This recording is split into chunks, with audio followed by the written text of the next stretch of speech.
has something to share in either wisdom, story, or logic.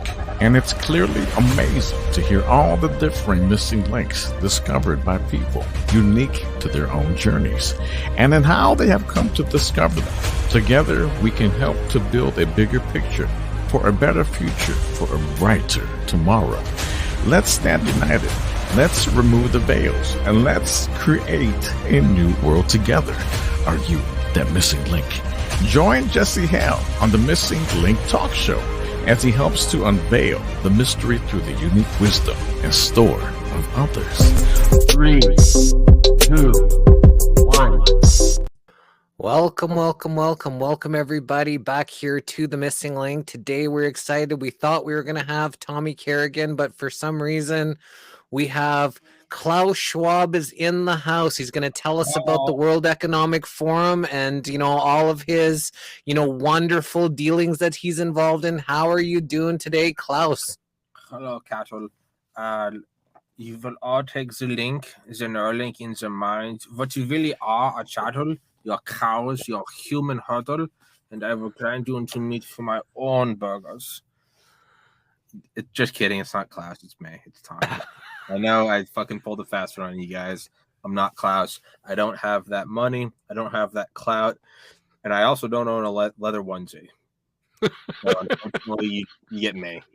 Sorry. It's another white guy, but I have hair. I don't look like a scrotum, and I'm not wearing what looks like a leather re-entry cone for a nuclear missile. That thing. Now, if you're looking at a Bond villain character, would that not be the classic outfit for? That's why I can't take it seriously. That's genuinely why. Not seriously. They are real. They are a threat. But in the same way that, like,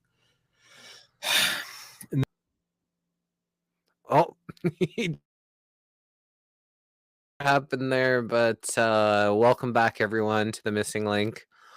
Tommy's quite the character, so we're here to have a good time discussing some of the issues, and he just got bopped off there. Yeah, well, maybe that's what I get for impersonating Klaus Schwab.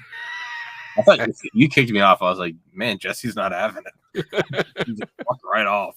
But that's so. It's not that I don't take it seriously, but I have to look deeper from the surface, and that it certainly seems to be a placeholder for some, whether 9/11 was organic or a false flag doesn't make the event any less serious. Either it was a serious terrorist attack or it's a false flag, in which case you're still seeing the machinations of a deep state and a military industrial complex. So in that sense, it's very real.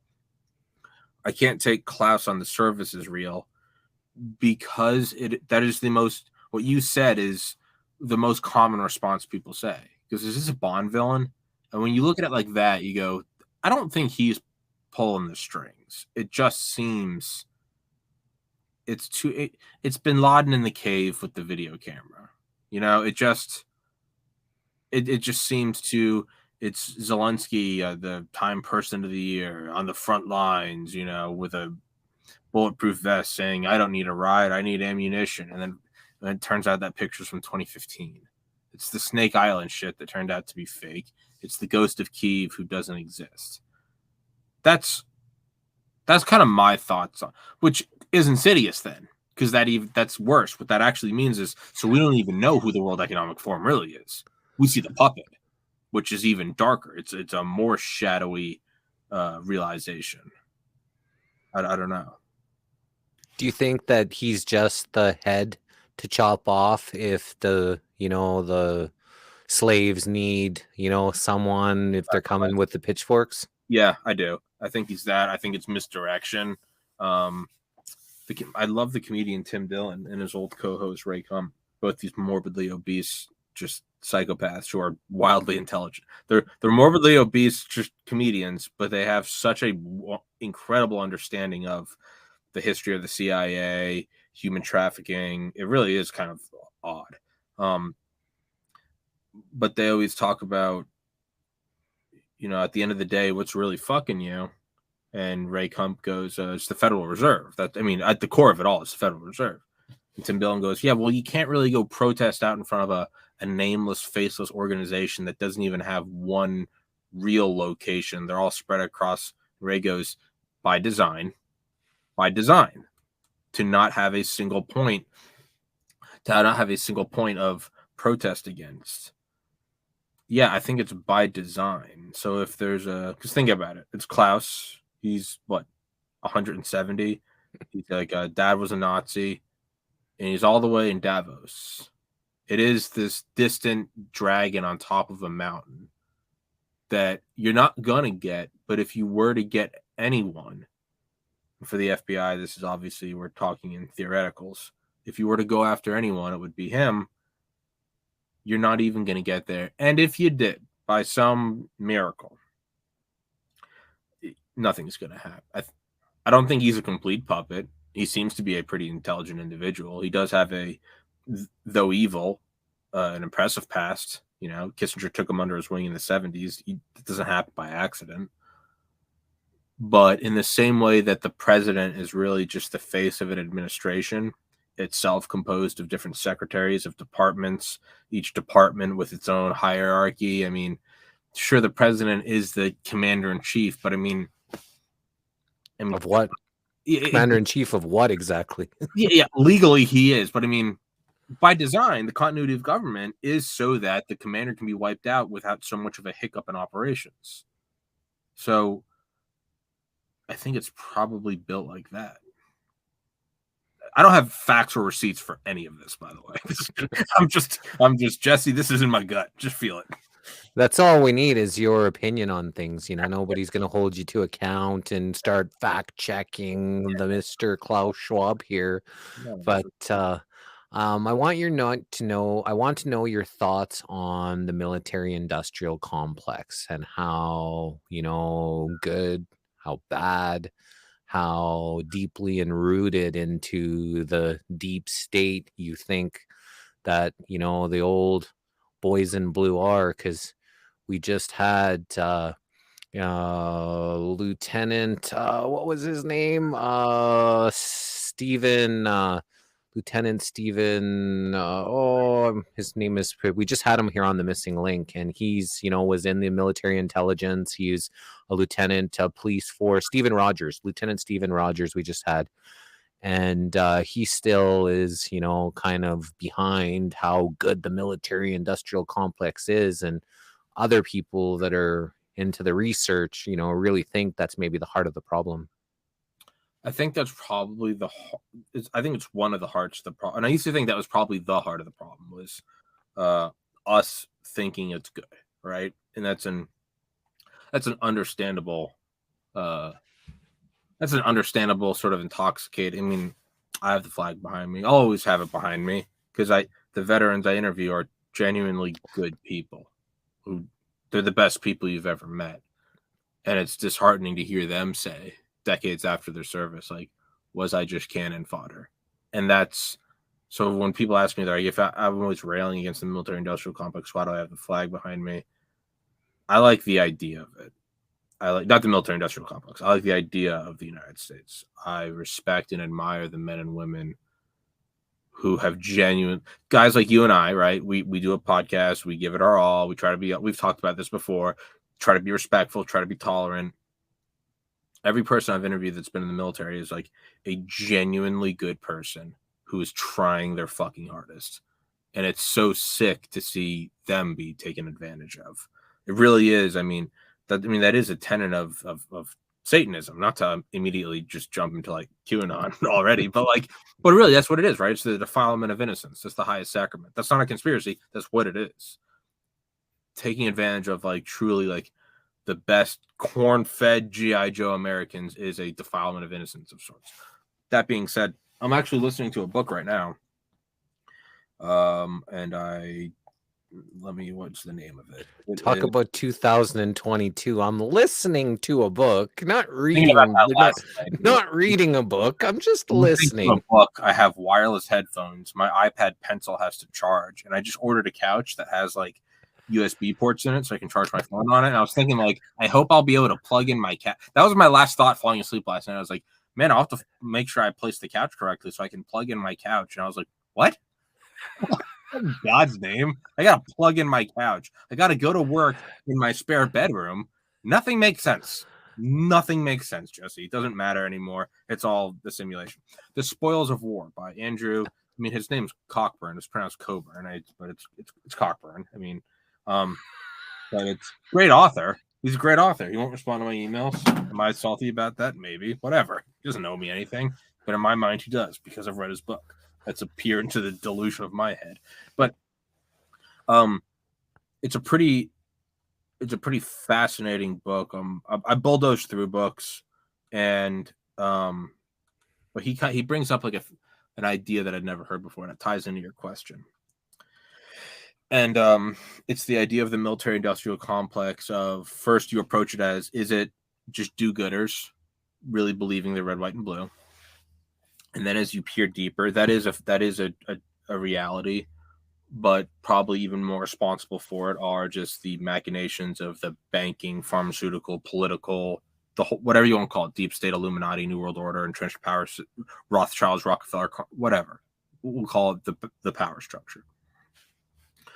They are certainly the biggest problem. It's not the people who believe in it. That's certainly a problem. But what's even worse are the people that are willing to just go blow up Palestinian kids to increase Northrop Grumman. Okay. He lays out an interesting argument that there's something even above that. And it doesn't let off the hook the people who are involved with the, knocking over of nations. But it's that examining it as a living system, it actually obeys a lot of the same laws of like reproducing organisms. In that, there's a great show. I think it was Into the Wormhole. I don't remember. I used to watch my last semester of college. I'd get high as fuck and watch it. And there was a great episode where it talked about like if we really wanted to find life, you have to find a pulse, like a birth, reproduction, and death. And if you do that, you can expand life beyond organic, oxygen breathing, food eating, shitting, pissing, fucking animals, right? And like on one hand, it's like you take the life of a human, okay? You take the life of a dog, and it's like a faster heartbeat, and it has a shorter life, and then it's like it's like the life of a whale, and it lives much longer. But then they apply it to cities, and you have the daily heartbeat, and it's only 2 pumps. It's morning rush hour and evening rush hour. And then as you examine it from space, you see it growing and growing and growing. The highways are the veins and stuff. And then you can apply it to countries. And then you can apply it to planets, and you can even apply it to the universe, right? And that's the slowest heartbeat. It's the Big Bang and then the Big Crunch. And it's every, 13 billion years. And so if you look at it in that sense, you start to look at it as this organism. So what's the importance of that? The importance of that is this just a living organism? And whenever its budget starts to fall below 5% of US GDP, a new threat arises. Now, we could obviously say, well, yeah, that's people stoking fear. But these are different people throughout different decades that don't know each other, right? We could look at someone in the Joint Chiefs now and someone in it 2 years ago and be like, they probably know each other. But what about Curtis LeMay or Thomas Powers from the 50s? They didn't know Lloyd Austin, who's SecDef today. I mean, that's 70 years apart. So is this thing obeying laws? Is it just a beating heart that whenever it falls below 5% of GDP, it finds a new threat?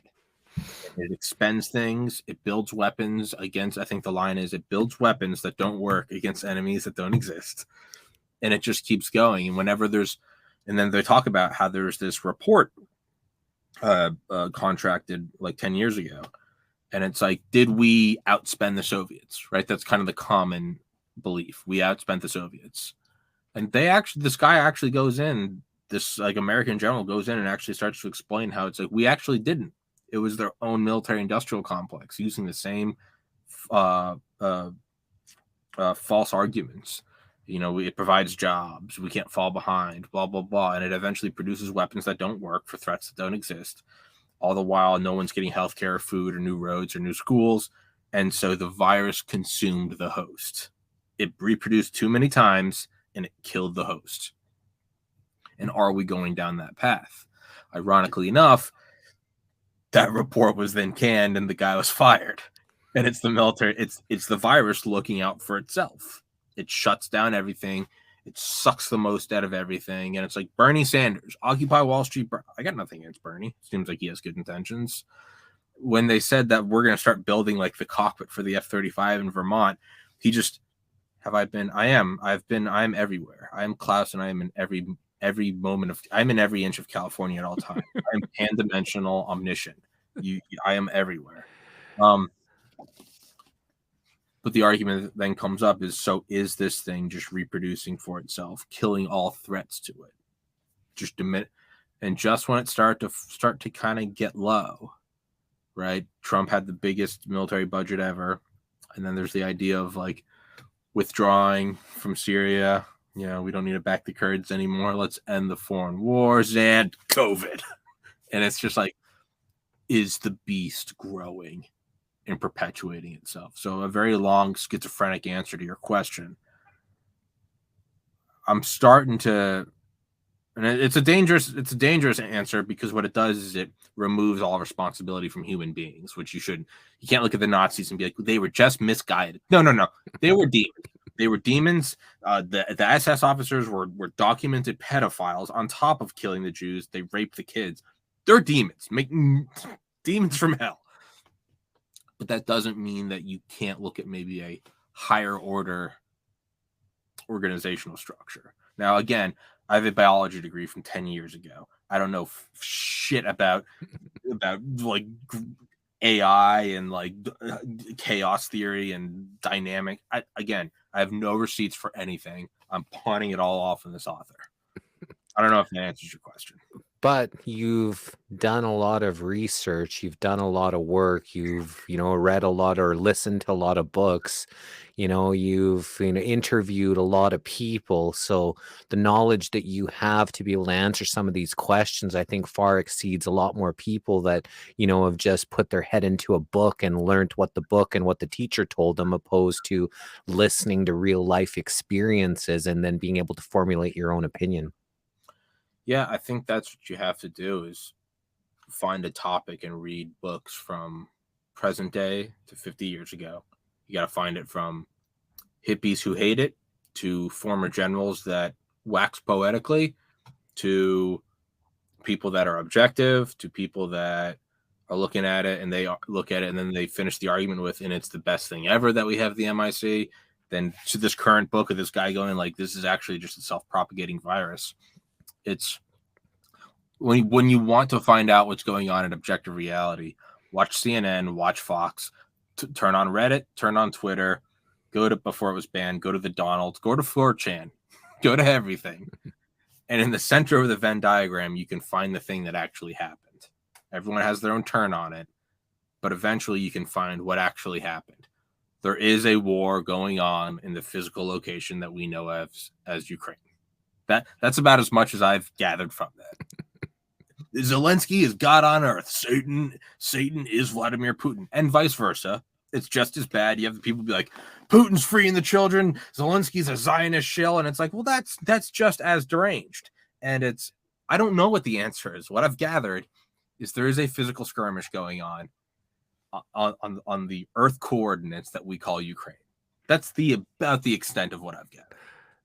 And to that place is where it seems like all these world leaders, Hollywood actors, they all seem to be able to go visit and hang out in the war zone, to do charity functions, to get money. And it seems like it's a little strange, you think, if this was a really horrific war that was going on in a physical location, that people may want to avoid that area. Like, I don't know, common sense is, maybe not so common these days. And to kind of preface all of it, this doesn't mean that the loss of life isn't terrible. I'm not someone that says none of this has happened. There's clearly people being just, I know them because I've interviewed one and I keep in touch with them on WhatsApp. This whole family is displaced to Spain. He's setting up a new life. And I got a message from an unknown number. It's like, this is my new Spanish number. It's just this guy who's just, God bless, got out with his kids and his wife, and he's just setting up a new life in Spain. They are real. It is real. I get upset when my air conditioner doesn't work, right? It's not fake, right? I get that. And it's not to just like talking shit about the military industrial it doesn't make light of the people, of all the soldiers that have been killed and all of the civilians that we have killed. So just as a disclaimer, it's not, of course that's real. And again, the most innocent people are paying, and that sucks. But there is kind of like a racism. And I don't want to be the woke because I fucking hate them. But there is like an almost, it's bad and it's sad, but it's so bad and sad you can't help but laugh that we don't give the Hollywood elite, nobody gives a shit about like the 9 other nations we've been bombing through Obama's presidency, through Trump's, and continuing with Biden's. No one has given a fuck about Syria. Yemen's one of the most horrific, injustices ever in the history. We are using Yemen as a bombing range. We are just seeing, hey, does it work? Try it out. Is that a preschool? Fuck it. Who cares? Does the JDAM? Look at that JDAM fly. Man, it hit the target. We aimed at that kid's forehead and it hit his earlobe. Like, that thing's pretty accurate. Like, no one gives a shit, though, because it's all sand-colored buildings and it's a 5,000-year-old civilization and they're all brown. That's the reality of it. Deep down inside, the reason why not just anybody, but the reason why the historically Occupy Wall Street, end foreign wars, end endless wars people are not only turning a blind eye, but outwardly promoting, putting the Ukraine flag in their social media, cheering it on, and the reason why Ben Stiller is going over there and taking a selfie, the reality is this. It's because they're white and they look like us. Their towns look like our I look at where I am right now. I'm in Portland, Maine. That could be Keith. No real skyscrapers, 10, 20 stories. Maybe 500,000 people. Yeah, that could be that's why. It's because you look at it and you go, oh, that could be me. That's the only reason why. Because the people who are saying, please send us more money, are beautiful white women with blue eyes. That's the only reason you give a shit. That's the only reason you give a shit. The reason why no one gave a fuck about the withdrawal from Afghanistan is because they're brown. That's just what it is. No one gives a fuck. I think to take that a step further, though, it's you're supposed to care. You're supposed to. They propagate it. So even if it was Yemen and these brown people, and they wanted for some reason the world to cry for Yemen, they could make it. They could make it that way. They could, tell everybody, oh, look, we need to help these Yemenis people. Look what's happening to them. And they could propagate it. And then everybody's going to put their Yemen flag. I think it's a step further than just what they look like. I think this is what you're supposed to, because they want to protect their corrupt interest in Ukraine. And now we need to send billions that go to FTX, that go back to the Democratic Party, that, that seems like a little bit of corruption that, is being exposed. But what's happening with that corruption? Like what's being happening in America when corruption is visibly being exposed? Before Biden got elected, he talked about quid pro quo with the president when he was vice president about, you need to fire this prosecutor or we're not going to give you some money. And he joked about it on live TV, but yet they go after Trump for something that he visibly admitted. This is really strange, this twilight zone we're in. This kind of parallels what we were talking about earlier. And by what I mean I mean what I was frothing at the mouth about 10 minutes ago, is that as you look at higher and higher order things, it doesn't make any of the lesser orders invalid, right? We can look at, quarks and gluons gluing together to make protons or neutrons or whatever the fuck that I don't care. I don't understand quantum mechanics. And then those atoms become molecules, and the molecules become bigger molecules, and those become organic molecules, cells, multicells, tissues, organs, organ systems, organisms. That doesn't it doesn't mean that sociology and like the study of like culture and like society, it doesn't nullify organic chemistry. It just means you're looking at things in different orders. If we're examining how planets orbit around the star, it doesn't negate it to look at how does a Milky Way galaxy rotate. We're just looking at different orders of things. So much like we looked at lowest orders, probably people that, you know, believe that America is doing the best. And I deep down, I still do. The next up are people that are using that naivety to bulldoze nations. And then above that, you know, this author proposes that it's a self organizing organism. So you're correct. There is an even higher order. I think the lowest order is my guy's in office, so I'm cheering for him. Right? I mean, end all the wars. Trump tries to withdraw from Syria. You see all these bleeding heart liberals who are saying, "But the Kurds." You didn't even know what the Kurds were yesterday, but they were on the right. No, end all wars, right? And then you see the conservatives, contradictory. How do I say that? Contradictory, but in a contradictory manner. I don't think there's a word contradictorily. In a contradictory manner, right? In a hypocritical manner, they are then arguing against how Biden withdrew. Sure, it was ugly. I've interviewed Marines. I've literally interviewed a Marine at Kabul Air Base who lost friends in the suicide bombing. That being said, I'm not going to lose sight of the bigger picture and go, no, we should be withdrawing. How he did it is gross. We lost people. It's also a war and people die. And I know that's again, I've interviewed some dude who lost his friends. And I'm not trying to make light of that. But in a war where 7,500 servicemen and women were killed and 1.5 million civilians, unfortunately, 13 soldiers dying in a withdrawal, I don't think you can say that wasn't going to happen. And I'm not making light of the 13 families that don't have a son or a daughter for the second year in a row now. I mean, I lost my brother to suicide. I genuinely, I get it.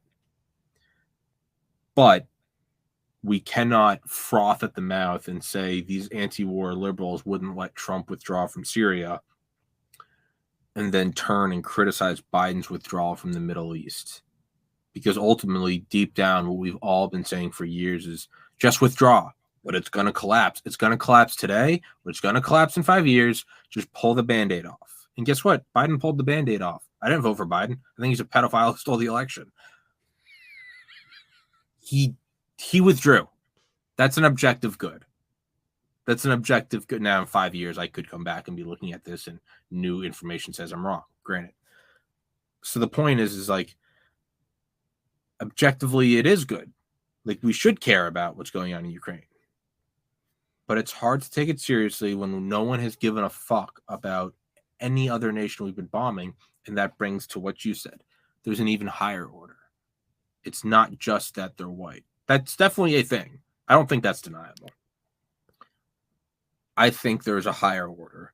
And I think this is a testament to Operation Mockingbird. You could maybe even argue, like, to an extent, MK Ultra on a mass scale, hypnotism, whatever.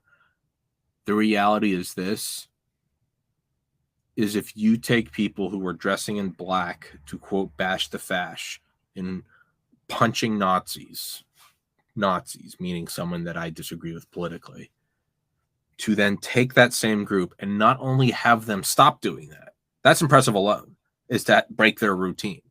To break any habit's impressive. To start waking up earlier, to start doing your laundry instead of leaving it in the dryer. That's impressive. Not only did they break that, they then went in the entire other direction. And there are videos of fucking Starbucks soy boy baristas in downtown Manhattan, ironically enough, in the same area where the Occupy Wall Street protest took place, chanting Azov. A group of neo-Nazis, not even just anybody, neo-Nazis. You took a KKK member and not only got them to stop hating black people, you got them to join a traveling jazz group. Like, it's insane. And then when you look at it, you go, is it insane?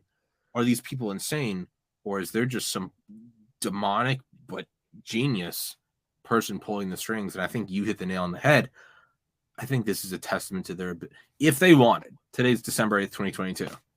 What's a nation that no one's talking about? Just give me one, Jesse. What's a nation no one's talking about? Kenya, Egypt, whatever. Meridius. What? Meridius. Perfect. If they were truly inclined, by Christmas, you could have over 51% of Twitter accounts with a Meridius flag in the profile. Will Ferrell would be taking selfies there. GE would come out and say, we stand with the people of, everyone would know where it is on a map. You would recognize the colors. You would see it at the end of every advertisement. Uber, we stand with the brave people of, everyone would know the history. Zelensky would be dethroned and they would be given the Time Person of the Year. And we would all understand that Congress needed to write them a check for $198 billion tomorrow, because they have always been a strategically important ally in the upholding of our democracy. And not only that, Donald Trump hates them. They could have that done by Christmas. And then there's another level above that. You could then show someone this video from December 8th, 17 days before Christmas, and it wouldn't even register. It would just gloss right over their eyes. They'd be like, Meridius is good. They'd be like, well, these guys are saying it's not. They'd be like, oh, are those hate-filled bigots? Well, actually, they said it before the December 10th attack on Meridius. Just gloss. I stand with the... It's insane. And because I am Klaus Schwab, I also have to remember that this is my handiwork. You gotta give credit where credit's due. They're running the table. So we got a couple comments from, and this was the earlier when you were talking about the Nazis, and then you brought it back again, so it's a good time.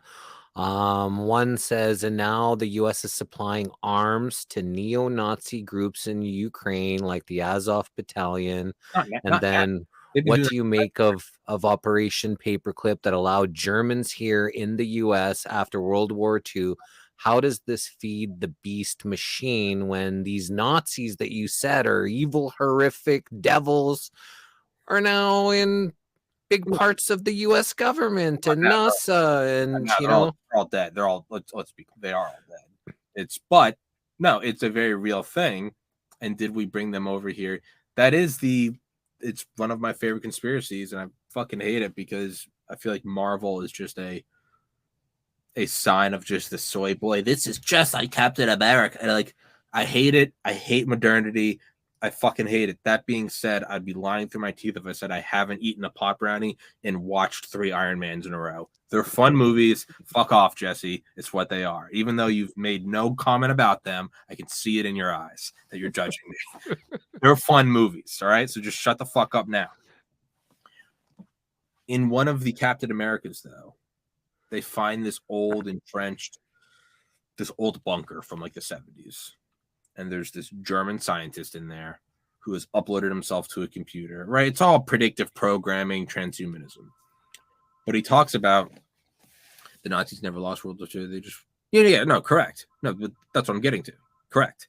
Is in the movie, they go in and they say, we brought, through Operation Paperclip, we brought them all back here. They don't call it the Nazis. They call it Hydra, right? But it's what it is. And I think the line is, and like a beautiful virus, we infected the host. We thought we were bringing them in, and then they took over, right? It's the plot of every movie. You think you're taking me hostage, but turns out I end up taking over the police station. I think there's some almost Shakespearean, like biblical Greek tragedy truth to it. I think we killed off the lesser Nazis at Nuremberg, the ones at the very top, and we made a deal with the devil. And we said, I mean, there are literal quotes from generals saying, let's not beat a dead Nazi horse. The reality is the Third Reich is no more. We are now moving on to and there's something admirable about going, that's done now. The Soviets are here. I know we just beat the Nazis a week ago, but we now have to start looking at the next biggest thing because we've been arming the Soviets. We know that they want to take half of Europe. We all know this. That's kind of why we're dropping the A-bomb, is to flex nuts at Stalin. If we don't get the Nazis, getting the Nazis at the very least is a denial program. If we have them, we know the Soviets don't have them, right? And then you can get into the argument of like, well, it is morally just to uphold a system of democracy that is capable of beating the Nazis and the Japanese. Therefore, there is a blank check to preserve the Republic, including taking in Nazis. All right, I can get that argument. I can go down that road. But like taking in a bioweapon sample that then becomes. Did you ever see Transformers 1? The first probably a long time ago. One of the Transformers was a little tiny fucking weird robot thingy in it, but it turns into like a radio. It's the exact same like radio that the president loves. It's like his old just throwback retro radio. It gets pulled on the Air Force One because it's his luggage. Getting on Air Force One, and then it takes over the computer systems and it crashes the plane. I think that's probably what happened. We brought them over. Very esteemed guys, right? Got us to the moon. You can't say they're stupid. They're brilliant. They're brilliant people. They're brilliant engineers. I would imagine that they gave us more than just their technology. And I don't even know if it was intentional. It could have been intentional. It might have just been them showing us how they got this technology. And we're looking at them and we're looking at each other going, what are we doing not using slave labor? Like, these guys are so far ahead. I think they rubbed off on us. It's like, passing on like a demon. It jumped from me to you. It never died. It's just not in me anymore. It's just not in the physical location of Germany. I think, and I wouldn't put it past them because, they are actual Nazis, to do something insidious like take over the elite power structure of our own country. If not intentionally, I think it probably just happened passively. I think that they infected the most upper echelons of us. And by the very nature of the secrecy of Operation Paperclip, they were able to do it without anybody batting an eye. Was it orchestrated? I'm not sure. But whether it was orchestrated or whether it just happened organically, the outcome's the same. I do think they infected us. And I think that's why we just have risen to become the dominant power, not through good means. Korea, Vietnam, Desert Storm, invasion of Iraq, invasion of Afghanistan, bombing of Syria, Yemen. We're running special ops in South Africa. They're supporting Ukraine, the buildup in the South China Sea. These are not like good things. This is naked power.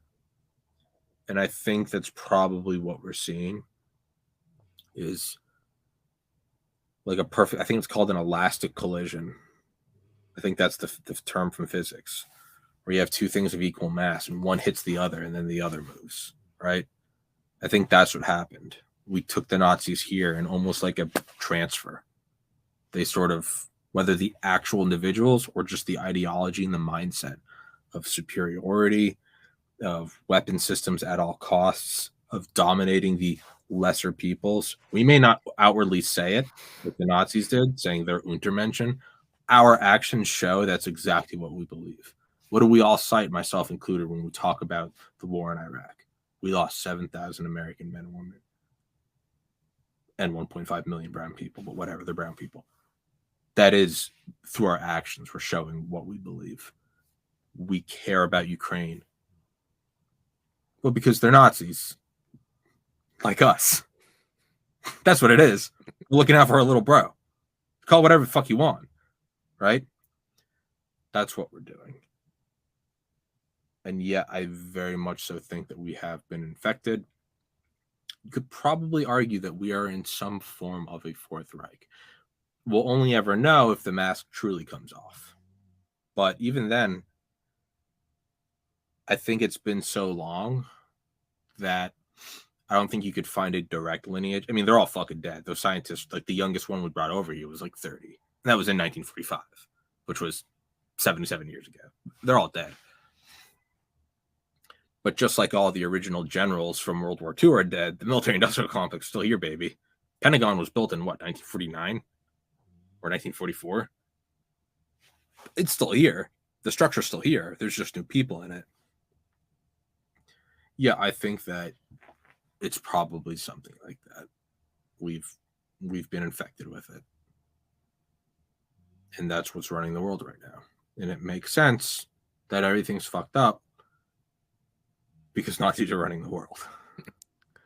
Could they have planned and made themselves lose the war intentionally in order to create some of these things that they've done? And let's pretend we'll give you some of these people that you can, hold account and kill in the Nuremberg. But as we're going to strategically place and pretend Hitler died and all these kind of things that they could have had their think tanks create this whole scenario just as, act for the show for people to give the people these certain things that they need to see.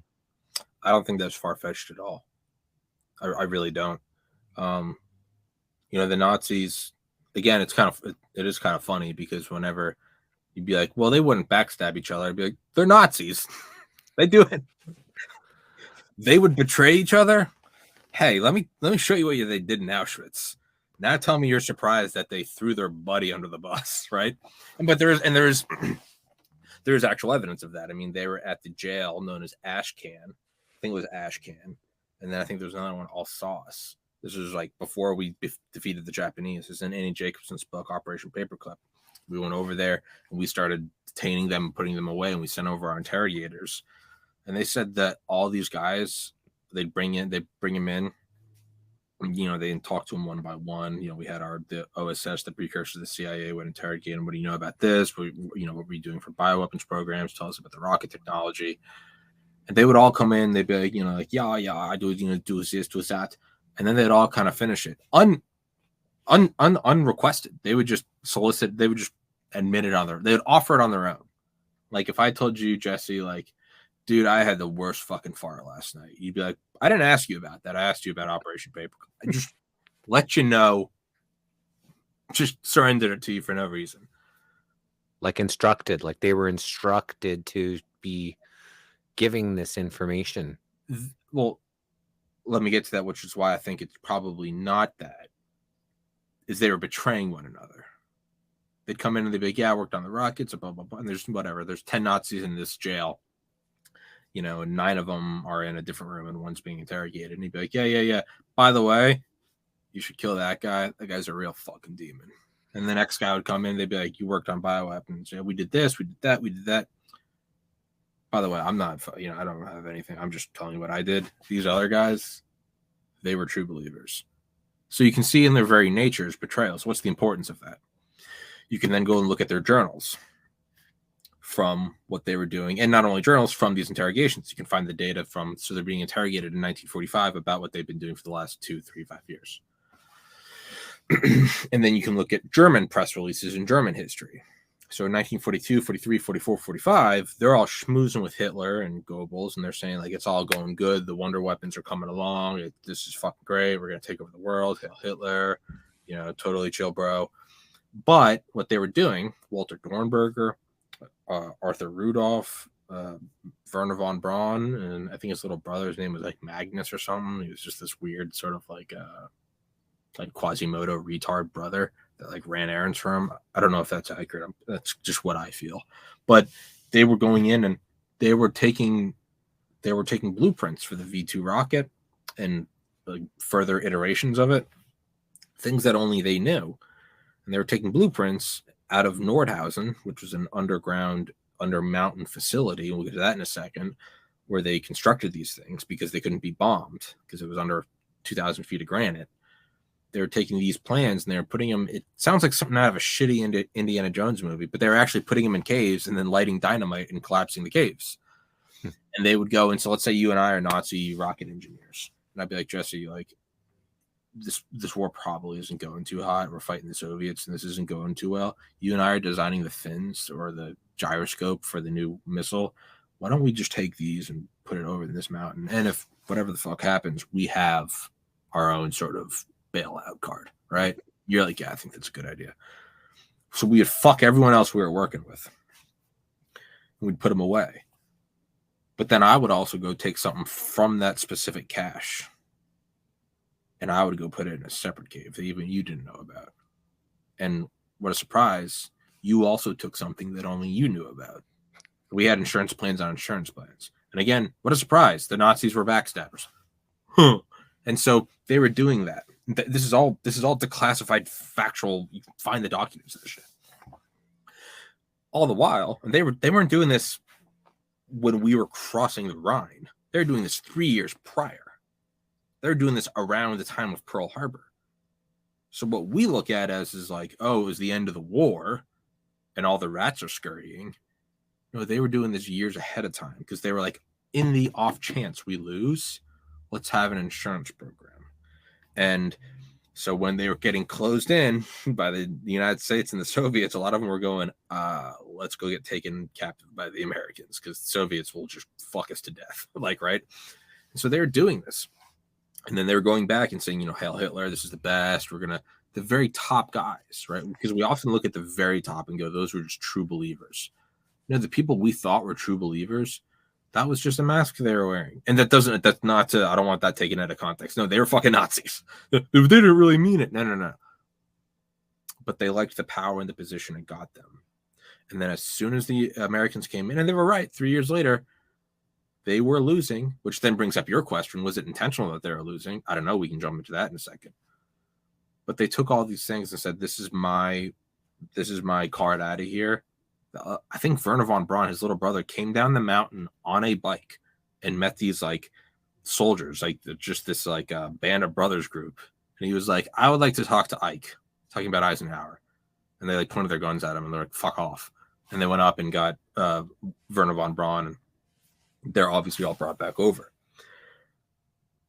Was it intentional that they lost, or was it just their own backstabbing tendencies?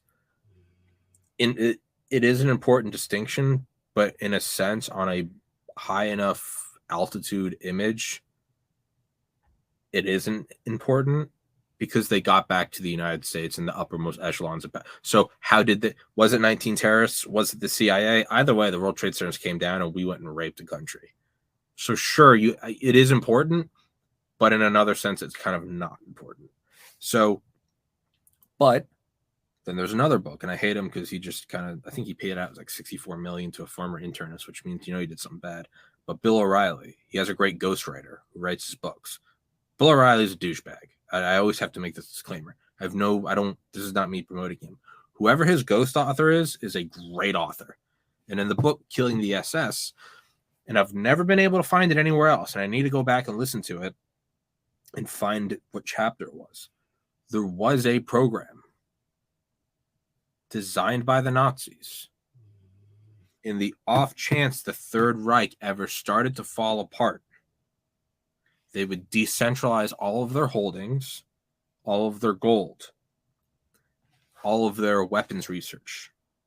They would jump to as many different countries as possible in a sort of stasis and build wealth and keep connections. And when they were strong enough, they would reemerge as the Fourth Reich. Like what Mark just said, the Nazis always claimed they would rise again. And that wasn't just bolstering. That was an actual. I should go back and find that because I think there was a name for the actual program. But it was, if all else fails, we will all go out. Because at their very core, they were true believers. And we will rise again. So, did they intentionally lose the war?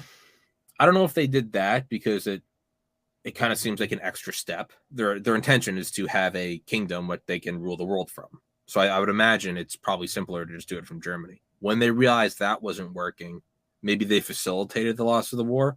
That could be true. Hey, the ship's going down. Stop trying to stop the flooding. Let's get in the lifeboats and go get on another ship. Again, kind of bigger picture. it's not as, it is an important distinction, but it's not as important. It's not as important to know what gun Lee Harvey used. Was he CIA or not, right? It's you don't want to get lost in the weeds. Regardless, they got back here. So Lee Harvey Oswald's girlfriend Judith is going to be coming on the Missing Link in a few weeks. How and the fuck did you do that? I got in touch with his ex-wife. Yeah, so She wouldn't do the show, and I respected it because she's like 90 and doesn't want to talk. How the fuck did you do this? It's a connection. Someone introduced me to her, and show. Can I just break all like protocol and formality and just ask you to? I got in touch with his wife Marina, who's like a wonderful old woman, but she doesn't want to do the show, and I respect that. It's probably traumatizing. Judith is amazing. I spoke to her for about an hour on the phone, and it was just like, wow, like she's quite remarkable. So I'll talk to her about you, and I will do what I can to see. I can't say or not, but I will mention you that you're really interested in having her on, and she's wanting to share her information. So, you know, there might be a good possibility. That would be so cool. So then it comes back. Did they lose on purpose? Again, I would imagine they tried to do it in Germany. When they realized it wasn't working, they probably looked at the United States, said, hey, it's separated by 2 oceans. The only way to get to it's over the North Pole. You'll freeze to death. And all of our bunkers, Cheyenne Mountain, NORAD, Raven Rock, do you know where those designs came from? It's because when we did the USBS, the United States Bombing Survey after the war, to find out, you know, where did our bombs fuck them up and where did they not? And we looked at all the German bunkers, including Nordhausen, the one in the mountains, and they weren't phased. They're like, we didn't even know you guys were bombing us. Like, we didn't, fucking losers. We brought those guys back, and we're like, how did you build those things? And they're like, this is how we built those things. We went and built all of our bunkers in the late 40s and early 50s using the planes from the Nazis. So our actual like underground military command centers were designed by Nazis. So if the Nazis influenced our command centers, our rockets, our bioweapons, our everything, it's not that much of a leap to go, did they influence our thinking? They influenced not just some programs at the highest level, our space programs, our intelligence programs, our human research programs. If not intentionally, at the very least, if I start going hanging out with a gang member and he's showing me how to deal coke, how to pimp out women, how to fucking rob people, how to kill people, where to bury bodies, what you do with the money, you have a dope apartment, you have a penthouse, you have a Rolls Royce. It's not that far of a stretch to think that he also told me you should get in on this. And even if he didn't do that, it's not that far of a stretch that on my own, I went, I should probably get in on this because I'm working the night shift at a gas station, making nothing. And this guy's driving around in a Bentley. I don't think that's that far of a leap. So if we have them back here and they're showing us how to make Tabin gas, how to make VX gas, how to make the Excalibur artillery gun, which we want to use to shoot shit into space, how to make rockets, how to fucking build submarines, how to build bunkers, how to run counterintelligence, how to run MK Ultra started in, I think, Dachau. That came back here.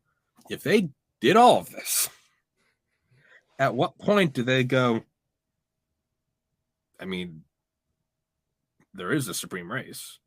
You know, you got to start wondering, hey, Eisenhower, you got to probably be wondering how us, a tiny little nation the size of Maine, that's Norm Macdonald's joke, you know, a country the size of the state of Maine tried to take over the world and almost did it.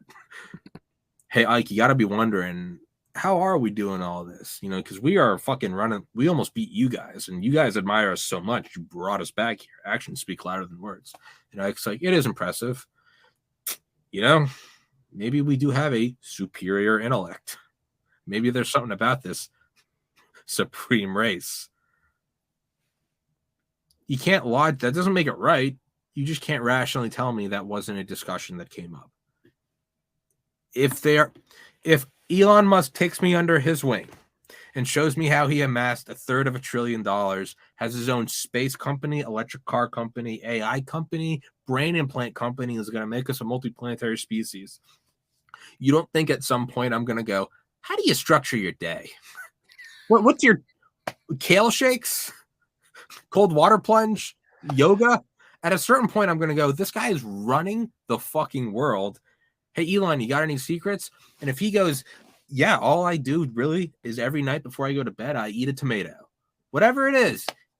Yeah, I'm going to start eating a fucking tomato, Jesse. So at a certain point, you have to wonder, did they influence us? And then was it intentional or not? To me, I don't really see the importance in the distinction. So in conclusion, my thesis is this. This military-industrial complex is a self-organizing creature, which through AI is probably sentient because they're 20 years ahead, and it was created by Nazis, and that's what runs the world. That's what I would like to put as my thesis statement. So you know how in like the 30s when alcohol became legal, yeah, and they had the whole department of investigations about the illegal transport of alcohol, the alcohol runners. And then all of a sudden, as alcohol becomes legal, they need a new bad guy because we're all going to be unemployed.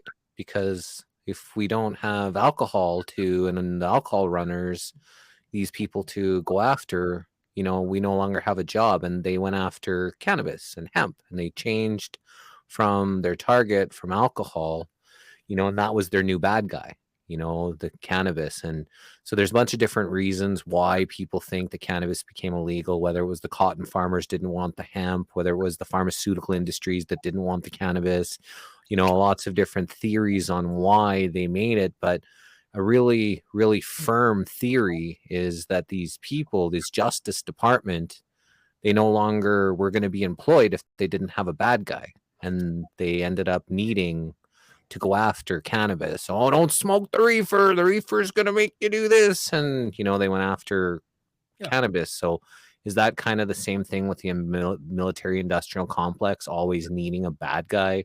Because if there was no bad guy, then they couldn't justify taking all the money from the people for funding this creating organism. Yeah, no, precisely. I would imagine that. Yeah, I mean, we saw the prison guard, I guess, lobby. They're like the biggest lobbying against the legalization of pot. They don't have jobs, and that's evil. But yeah, I get it. The difference is like it's kind of harder to get like a new drug up and running. They're doing a pretty good job with fentanyl. I would imagine there's probably some truth with that. If we're gonna legalize pot, like we gotta keep the ATF running. Like we gotta keep the DEA going. I would imagine that fentanyl is probably some form of PSYOP program, right? They're getting, just like in the 60s, LSD will make you jump out of a window. Like, well, we're seeing it. They are people dropping with blue lips all over the nation. And it's probably also a form of warfare from China. Why wouldn't they? But yeah, in that sense, it's harder to just bring a new drug on. The military is pretty good in that. Yeah, we're the best at covert action. We're the best at disguises, and everything we do is classified. Just go blow up a fucking building. We do it covertly all the time, so no one knows who did it. How about instead of doing it in another nation, we just did it in Oklahoma? That sounds good. Yeah, go for it. Of course. Yeah, absolutely. And then they get really excited when an actual enemy arises. I think that's what it is. Not only that, they want an actual enemy that they can fight. And I'm starting to think that it's not just blind ignorance and incompetence that China's rising. I think we're letting them rise.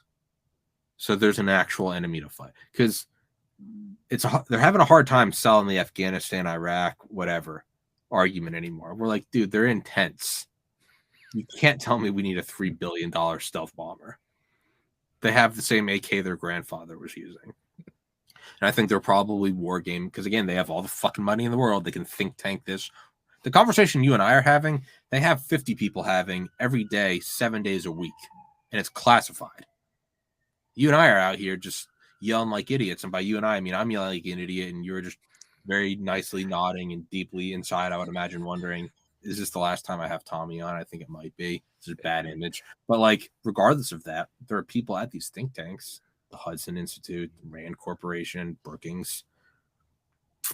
Yeah, I would imagine they're going, we can't really, the fear of a guy in a cave doesn't hit the same, right? And they probably, maybe COVID was different. They're like, ooh, COVID hits a little harder, comes right into your home, right? 9/11 is, although bad, you know, if you're not within eye line of Manhattan, it's still kind of detached. Again, not to make light of the people that jumped to their deaths, but I mean, if you're in the middle of Ohio, like they didn't hit you. COVID was a jump up in the game because now it came to your front door, right? And for the first time since World War II, it affected every family. World War II had that pull on the public psyche. Everyone had a neighbor that, you know, Bob went and served and he died on D-Day. It's very real, right? So COVID in that sense is brilliant. But even then, it can only go on for so long. They fucked it up with Fauci. They should have had, as Tim Dillon said, they should have either had an old Jew or a young Asian doctor. That would have been a much better cast. We would have listened to that person. If a strong Jewish boy with a white coat was telling us what to do, we all would have listened. But the problem is as Tim Dillon said, we had this fucking midget Italian pizza delivery guy going, "Hey, I'm Fauci," and everyone's like, "Fuck off!" Like, right? So they fumbled it. Ukraine, we can kind of get behind, right? They're white, they have blue eyes, okay, they have all the nice lines, you know, it's Zelensky, oddly in like perfect like modeling image. He's just like strong jawline, get my good side with the bulletproof vest, make sure you lower the saturation on the image so it really looks like a battlefield. And he has these lines that are like taglines from a movie. I don't need a ride, I need ammunition. Fuck off. Fuck off. If you're going to do the PSYOP, do it well. What we're doing right now is, so they want a real enemy. They're like, we need, COVID was good. We got our nut off with that. We need a real enemy. And I think right now there's two things going on. We're funding Ukraine because we want Russia to get angrier and angrier, because Russia could beat the shit out of Ukraine. But we're standing behind Russia, just dumping money, right? I think we want Russia to really act out, and I think we want to get the EU involved. And then I think there's an even bigger one behind that, and I think we are letting China rise. I think there's a reason why we're letting them steal technology. I think there's a reason why we're letting them, you know, militarize the South China Sea. We want a real enemy, a real one. That we don't have to do false flags. We want an actual juggernaut, not something that actually threatens us. We will be able to wipe it off the face of the earth. But we want we want a Cold War. World War II was great. We got 6 years out of it. You want a Cold War. 1945 to 1990. Just beautiful. And that is 4.5 decades. Just print money, multiple presidents. You go from black and white TV to color, surround sound. You want people to grow up with it, to ultimate fear. Not even that they're going to invade, that a thermonuclear warhead is going to fly out of the sky. That's what they want. And I think they're missing that. And I think that's why we're letting China rise. They want a real enemy. They want something. Not only that, what does China want to do? They want to go to the moon. They want to go to, oh, this is perfect. This is going to cost so much fucking money. They don't even want tanks. They want to go to the moon. Well, guess what, fuckers? We got to go to the moon. I think that's what we're doing. So do you think China is a real threat? Because it kind of sounded like you're like, they're not really. It's just, hoping. But, they produce a lot of the products. Could they not put cyanide in the plastics and the foods and the garlic? Could they not, if they really wanted to fuck up everybody, that wasn't the threat or an enemy to them, and they're producing 90% or 80% of the products that are coming in the country, there's lots of ways that they could poison the people that's a threat to them. I think we want them to become a real threat. Are they right? I don't know. I really don't know enough. I mean, on one side, you have people saying that they're, it's a paper dragon. On the other side, it's a very real threat. I don't know. I very simply don't know enough, right? Because everything so far we've been talking about, we're talking about stuff that's decades old that I've read books on. There is sort of an impenetrable wall with current military because it's all classified, right? Now we're getting into the realms of like, what do you think their classified program? I don't know. If I knew, I'd be in the CIA, right? So like, there's a reason why I like learning about past stuff, because it's all declassified. You can find out what was a psyop, what was misinformation. You have the playbook, so I can learn about things 8 decades old because no one's classifying any of it. They're all fucking dead. It's harder to know right now because like if I knew these answers, I'd be getting paid by the State Department, right? So and I'm not pulling that off, but I think we want them to be. I think they're probably a threat. I think they're definitely a threat. I mean, you don't have 1.4 billion people and not have an army. I don't think that they're entirely fake. I think we want them to become real enough. Like sometimes when I'll play like a video game that I've played a million times and that I've just I know everything. I can beat it with my eyes closed, and it's not even fun anymore. Like Grand Theft Auto. I've played it so many times. I know every road. I know every hiding spot. I know everything. I know how to... It's not even fun. I have no problem shooting a cop in the face in downtown. You get 3 stars. It doesn't matter. I know how to drive. I know how to... I've been playing this game since 2013. I've put 10,000 hours in. It's kind of not fun anymore. Really, the only way I can have fun is I will like go get into like an alley or a garage, and I'll just start mowing people down. When the cops come, I'll start mowing them down. And then when the SWAT team comes, I'll start mowing them down.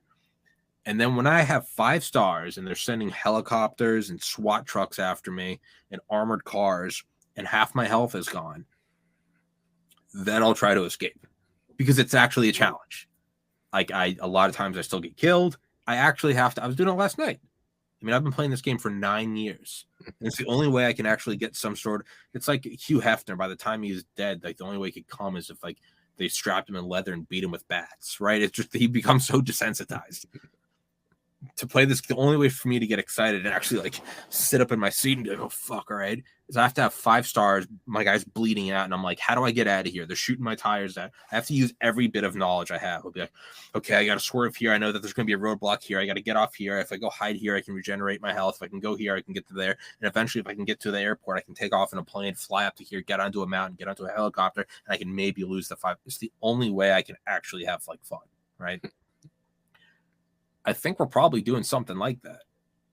Is the only... We're getting desensitized. COVID, fucking beheadings, World Trade Center. Everybody's like, oh, fuck off. Like, they're already losing interest in Ukraine. They're like, yeah, Soviet Ukraine, whatever. I think we want something real. And I think what we're doing is, like what really good comedians will do is they'll dig themselves into a hole. They'll purposely go out and piss off the crowd to the point where they're like, oh, I actually don't know how I'm going to get out of this. Right? That's what I used to do in college. If I really needed to study for a test, I would get super fucked up like 2 nights before. I'd be super hungover 2 days before. And then I'd wake up the morning before the test and I'd be like, I have 24 hours before this test. Nothing sharpens your mind like fear. Fuck Adderall. Fuck a cold shower. Oh my God, I'm going to fail this test. And this might inhibit my ability to get into medical school. Just laser. I think that's where we're at. So whether or not China's a real threat now, I think we're waiting until they become a real, and not in some bullshit. Let's give them weapons. Because it's not fun. If you give them weapons, there are weapons. We know how they work. It's not fun. I think we actually want them. I think we want them to get strong enough to the point where we regret it. Like when I would delay studying for a test, I'd wake up and go, fuck, this was a bad idea. You never want to be like, oh, I'm running out of time. You want to be like, you actually want that cold sweat to where you throw your phone, you go, I can't fucking read. I got to study. Just focus. Don't knock on my door. Fuck off. You just focus. You want that actual fear. I think we want them to rise to a point where we're like, we don't actually know what that plane is. I didn't know they had that missile. I think we want some like cold sweat. Because we want the American people to truly, and the world, Right now, it's like, yeah, you know, the fall of Ukraine's a threat to democracy. Everyone's like, oh, fuck off. You know, I'll put it in the Twitter. I'll do the hashtag. Ben Stiller will go over it. I mean, okay, right? The EU, maybe they're kind of believing it, right? Because they're getting the gas cut off. It's a little more real, right? I think we want something even bigger. I think we want an actual. I don't think we would mind Pearl Harbor too. Like genuinely, actually, in another attack on Pearl Harbor. I think we kind of want China to bulldoze Taiwan. I think we don't want some false flag shit. I think we want an organic attack. We want them to think that they're actually coming to power. You know it's coming, Jesse. You know it's coming. Say here now. Maybe next year, maybe 2024. The day is coming when every social media handle will have the flag of Taiwan. They're setting up the PSYOP already. If they can run this bleeding heart Ukraine campaign, but we're not talking about the 2 million Uyghurs in concentration camps in China, it's not because we're ignorant. It's because they're saving that. That's the royal flush.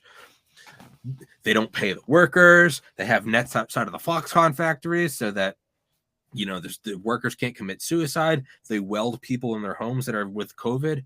Oh, that's all coming. It's all coming. The Bleeding Heart campaign, the fucking Amy Schumer's going to go over there. It's going to be on every late night show. They're going to bring over some super sexy chick that escaped from a concentration camp. The PSYOPs are coming, and they are going to be incredible. They are going to be it's going to be the greatest work of the military-industrial complex yet. It's going to conveniently be revealed that China released COVID-19, even though they found that out in December 2019. They're holding on to that. It is the fucking ace card of ace cards. It's going to be brilliant. And they're going to go full hog. They're going to tie UFOs into this. They're going to do every weather manipulation.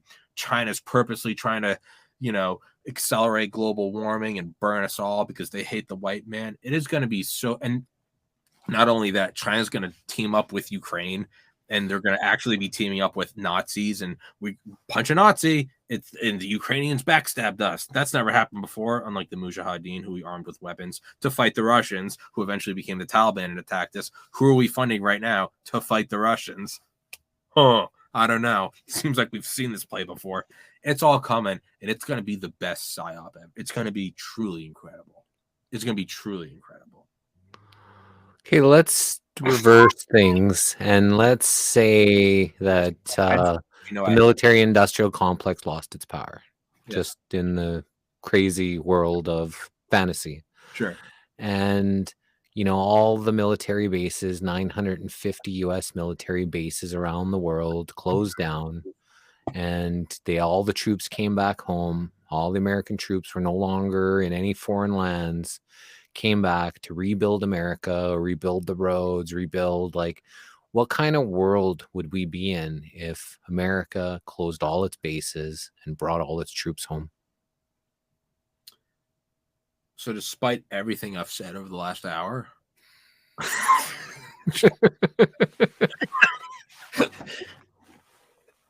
I do think you'd actually see some real threats abroad. You would see China move on Taiwan. Russia would just take over Ukraine in 9 hours. The EU would probably be fine. Saudi Arabia would probably start running a train on the Middle East.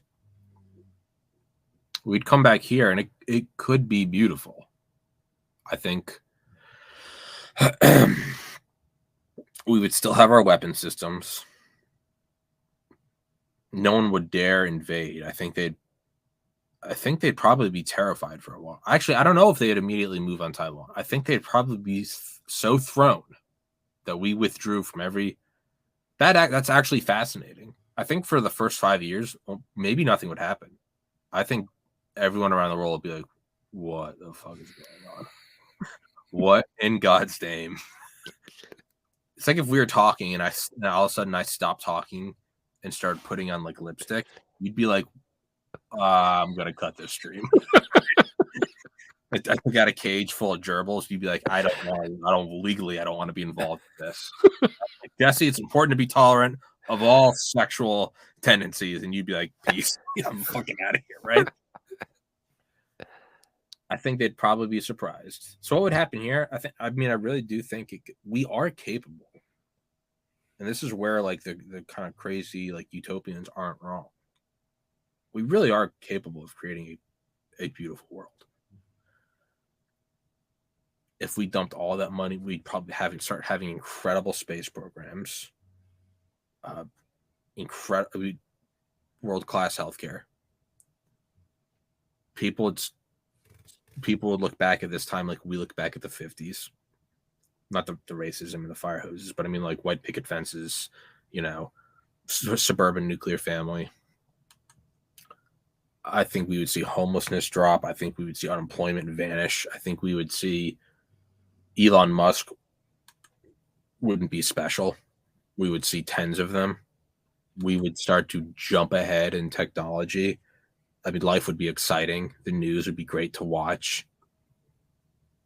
And there'd be guys like us being like, this is all psyop. They're just trying to get us complacent. You and I we wouldn't be out of work, Jesse. We would still have content. It could be beautiful. I think we'd actually probably like build a wall against we'd fuck off to the cartels. Just no interventionism. Is that what's part of this hypothesis? No intervention.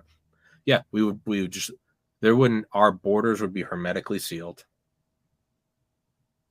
I think it would be beautiful. Now, and actually, I think not only would no one kind of act on anything, I think a lot of the threats in the world probably wouldn't be that bad because I think we foment a lot of it. I think a lot of it's in response to us having, what a surprise when NATO encroaches on Russia that they lash out. Has no one ever read about the Cuban Missile Crisis? Is Cuba U.S. territory? No. What is it? It's really close to our homeland. Huh. Really close? Is it touching? Well, no, there's 90 miles of ocean. What about Ukraine? Is there 90 miles of ocean? No. 89 miles? No. Actually, there's none. It physically touches. Huh. And they're upset that they got anyway because we put missile bases all around it. Missile bases, biolabs, all kinds of crazy stuff in this. What did Russia do? They're invading like we were going to do in the Cuban Missile Crisis. Kill them. What? Kill them. What? That's what we would do. Yeah, it is what we would do. And then the eyes gloss over. They don't think more than one level up. It just shuts down. It overheats and the steam comes out. I think that, I don't know if this is pessimistic or optimistic. Maybe it's pessimistic because it's viewing the U.S. as bad. I think that you would probably have like 10 or I think the first couple of years, no one would do anything because they'd all be terrified. They'd be like, why are they withdrawing? Then I think there would be several years of, I think there maybe be like, so first 5 years, nothing happens. I think for maybe the next 15, I think you'd have some things that were probably going to happen just because of current events. Right? The momentum doesn't just go away. China would take Taiwan. India and Pakistan probably have some skirmishes. Russia would take Ukraine. Then I think it would kind of settle out, right? Africa always just kind of seems like a shit show. That might keep going, but that's kind of all tribal warlords and just little nation states. Saudi Arabia would probably, I don't know, take over a country or two. And so now we're looking at T plus 20 years. So T plus 5 years, nothing happens. T plus 20 years, an additional 15. The current things that were going to happen would just happen, right? If my hand is under this water bottle. If I all of a sudden remove it, it's going to fall, right? So those would happen. I think we would really start to see just by absence of skirmishes, we would see just how much the CIA was running with a blank check. I think we'd see a lot of countries elect leaders that were actually beneficial to them. Probably wouldn't see assassinations. Now, this is once we get to 20 years, and people realize this wasn't a psyop. No one would fuck with us still. They'd be like, that they're insane. They've been insane for the last century and a half. For whatever reason, the pit bull has gone back to its doghouse. I'm not going to touch that. But they would go do whatever. They would start building up their militaries. And this might start to negate everything I said earlier. Nature abhors a vacuum. A new military industrial complex would start to form.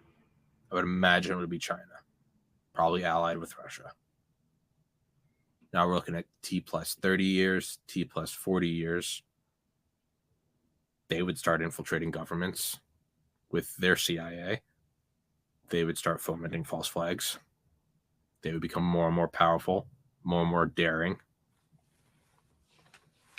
And they would start to have their war in Iraqs, their war in Afghanistan's. Their military industrial complex would start to use all of the resources. Eventually, they might try to take a bite of the apple and come at the U.S. Now, if we're still continuing to build our military, that would be bad for them. But if we didn't, we just got rid of the MIC. We would eventually see an actual move on us because we are resource rich. Nature abhors a vacuum. I think around T plus 50 years, you would have a military industrial complex. You would have some Chinese premier coming out and giving an Eisenhower speech going, there is a machine in the dark. And then, like JFK, the next one would be popped for trying to end the war in America. And then T plus 80 years, there would be a Chinese Tommy and a Chinese Jesse talking about, what do you think would happen if the military industrial complex just vanished tomorrow? That's kind of the unfortunate truth. I think we get back to exactly where we are. And it's a very dark conclusion to realize that someone's going to run the world. I'd rather it be us. Because I don't think humans are capable of peace. I really don't. And unfortunately, there's no temporarily we might. There is no reality that we all hold hands. So we are either going to fuck the world, and you have to live with that and talk about how fucked up it is, or someone else is going to fuck you in the world. There is no middle ground. There is no reality in which the quarter lands on its side. It lands on heads or tails. Heads, I win and you die. Tails, you win and I die. But I don't want Tommy to die. I don't want Tommy to die. Me neither. I don't want you to die. But ultimately, it comes down to one or the other. Self-preservation will win. I think that's the sad reality is eventually there will be a military, industrial, pharmaceutical, banking, CIA complex. I'd kind of rather it be us. And it's not it's not like a proud admission. It's not good. Ultimately, if it's me or I always see a homeless guy across the street. Yeah, I'm happy I grew up with loving parents and a loving family. Now I can move in the system. I can go help the homeless shelter. I can go give money there. They'll never have what I have. And if I switch places with them, they would never give me this place. You can do good under the umbrella of the American Military Industrial Company. You can still do good. You can do books and promote mental health. You can donate to your homeless shelter. You can do charity. You can fucking whatever. That doesn't mean it's all evil. But I think once you get to the biggest geopolitical stage of global hegemony, and therefore also the crafting of the course of human events, you either take it or it's taken. And maybe this might be a limitation of my ability to entertain peace. And it might mean that the fact that humans think there can't be peace. Now, obviously, and now I'm saying I speak for all humans, which isn't true, but just for this thought exercise, this might be a limiting reagent in our own evolution. And we might be fearing AI. Why do we fear AI or aliens? We say they're going to kill us. Why do we fear that? Because that's what we do to everything else, is we kill them, right? This might be, we have reached the glass ceiling of human evolution. The ape can only swing across so many trees and eat so many bananas. Eventually it stands up straight, starts using its opposable thumb, and starts talking. I'm sure there are some apes 10 million years ago, like you and I, being like, what do you think would happen if we all stopped fighting each other and just ate our bananas? Eventually, it would reach the same conclusion. So what does that mean then? Well, there's a paradigm shift. It completely breaks free of the existing world. One of the apes stands up straight. They start doing agriculture instead of hunting, gathering. They start storing wheat. They then create weapons and shields, the Bronze Age and the wheel. And that one hit its ceiling. It could not go any further. A video game on a first-generation Xbox can only get so good. Once you've done everything and made the best game possible, but you want it to be an 8K resolution game, it can no longer be done on the Xbox. You have to release a new Xbox. We might be hitting the limits of human evolution and human intelligence and empathy. And I don't know what comes after this. Maybe it is AI. Maybe it's emerging with AI. But I don't think it's going to be a new form of humanity. I think we are breaking away from humanity or giving birth to our successor in the same way that we are not the same as apes. We have broken away and created a landscape with boats and writing and stained glass windows and plastic water bottles. We are alien to apes.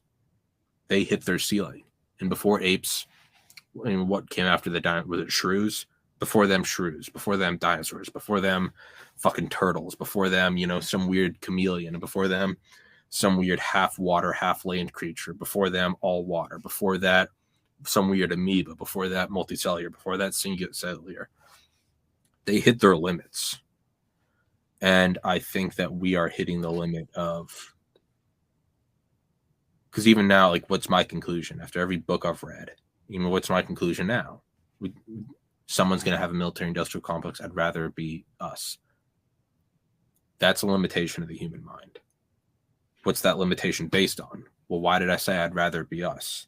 Well, because I'm an organic being that requires proteins, fats, carbohydrates, water, vitamins, minerals, oxygens, a door that locked, a heater, air conditioner. I need to be able to control my environment. I need to have a source of money. So we live in this four-dimensional reality, or X, Y, Z plane plus time, in which self-preservation is key. And so if it's going to be me or someone else, 1,000,000 years ago, it was, I have a bigger rock, I can kill you. Now it has evolved to a point of, I have the better military-industrial complex. So that's all rooted in our own mortality. So you would have to remove that causal foundational keystone brick of mortality. So is that immortality? Is that self-replicating silicon machines that you can have multiple copies of, that you can hide one away, just like the Nazis? You can hide one of your copies in a mountain. You can throw one up in orbit. You can throw another one out of the solar system so you don't die. Maybe by removing mortality, we get to a reality where if we're no longer worried about mortality, then we might be willing to gamble on peace. Because right now, my admission that I'd rather have a military-industrial complex that's on my side deeply comes from the fact that I am a mortal person who can die. We might have hit the glass ceiling of human evolution. I think you got to get to a point where you remove mortality and you remove the need to eat and drink and have a job. But, in order to get to that point, you've kind of lost all that is humanity. So I think the only way we're going to have peace is when we get rid of death. And I don't think that's capable for humans. I think whatever it is that we create that doesn't die, that's when you'll start to have peace. So whereas we look at AI and say they'll kill us all, AI might not kill us all, because if AI is immortal, has multiple copies of itself, throws it on different planets, whatever, it would have no need to kill us because it has no fear of us. It could just wait out, right? Did you ever see Watchmen, the movie Watchmen, or did you ever read that? No. Dr. Manhattan, he's like Superman. He doesn't fear anyone. He'll go fucking, the CIA can't threaten him because he's like immortal. He can like walk on the surface of the sun. He becomes a god. It wouldn't kill us. It doesn't need to. It could just wait until we died. And because it has that overbearing power on us, it might be willing to offer peace because there's no threat of death. So it might not run away. So if all of us come from a place where we can't die, and we don't go, well, if we get rid of our military industrial complex, who's to say they're not going to build one? Well, if everyone is immortal, you might then have people going, let's shut down our military industrial complex. Well, Jesse, in 5 years, in 10 years, in 20 years, they'll eventually create their own. Okay. And they'll invade us and kill us. They can't kill us. And if they're realizing that, much like mutual assured destruction, if we launch our missiles, they'll launch theirs. If we all come from a place of like immortality, I'm not even saying I'm for or against this, I'm just as a thought experiment. It might be only in that in which there is no true threat can you offer peace. And it is sort of a weird catch-22. Only when there is no threat of death do we then create a utopia where everyone is benefiting. And only in a reality where we can all die do we ramp up the death machines. It's a weird, that's above my pay grade. I think we might be on the cusp of whatever's next. And it's not going to be some super smart AI that knows what kind of breakfast you like. I think that's childish. I think it's going to be as alien to us as iPhones and iPads are to fucking apes swinging across trees. I think we're hitting the ceiling. I don't know. I have no idea. Or, and this is because I'm being paid by Northrop Grumman and Raytheon, or you become so powerful that you can offer peace treaties and no one can ignore them. But I haven't seen that yet, because allegedly we are so powerful we could take on the world, yet we've never tried to broker peace. So it's either that peace is impossible or it's that we don't want peace. Obviously don't want it. The money keeps flowing that way. But in the 70s, all the peace and love, the hippies, the anti-war, movements that happened, do you think that had an effect on what happened in Vietnam and, for, maybe the war to be ended sooner, for it to be pulled out? Or, do you think that those type of people helped? And if we had those type of people now, people are becoming more empathetic, people are becoming less war, people are becoming more accepting, people are becoming more loving, people are caring about the people in Ukraine and maybe start caring about the people in Yemen and Palestine. And if people start saying like, look, like this has to stop, could the empathy, could the movement, could the will of the people stop the war machine worldwide? It's not just the Americans, but if everybody started to say like, look, like fuck that, let's start working together. Like how are we going to benefit us by targeting us, by trying to kill everyone else? Like, why can't we just work together and maybe try to really go to the moon? I think you think we went there. I don't, but maybe really go to the moon, or maybe really go and explore these other places together instead of trying to compete and kill each other to try to get there. Can I take 30 seconds and use the restroom real quick? Yeah, of course. Well, normally I have to tell people to monologue, but it's your show, so do my thing. As you were. And so what do you all think about, what Tommy is saying here? So he comes from a more technical view, right? Of, he's realistic technical. Like some people, I know we had a comment here that said, where was it? Giro says we are fucked with minds as that, Jesse. And but he's taking just like a more realistic, and he was talking about a little bit of hypotheticals and things, but he's just seeing it from what it is from his eyes. Everybody has different eyes on how they view and see things, so we're just looking at his interpretation of it, and really curious to see what he thinks about if we are evolving as people. He was just talking about potentially hitting our ceiling of evolution, but if we really are truly to evolve as people and to come together and really be the beautiful people we're meant to be here, do you think that we could come together and stop and start, I've always told people, this was 20, 30 years ago. I was telling that there's a few things that have to happen in order for people to come together. And, either it would be, some kind of natural disaster, some, meteor that comes in, something natural that, messes everything up, where people have to come together and work together.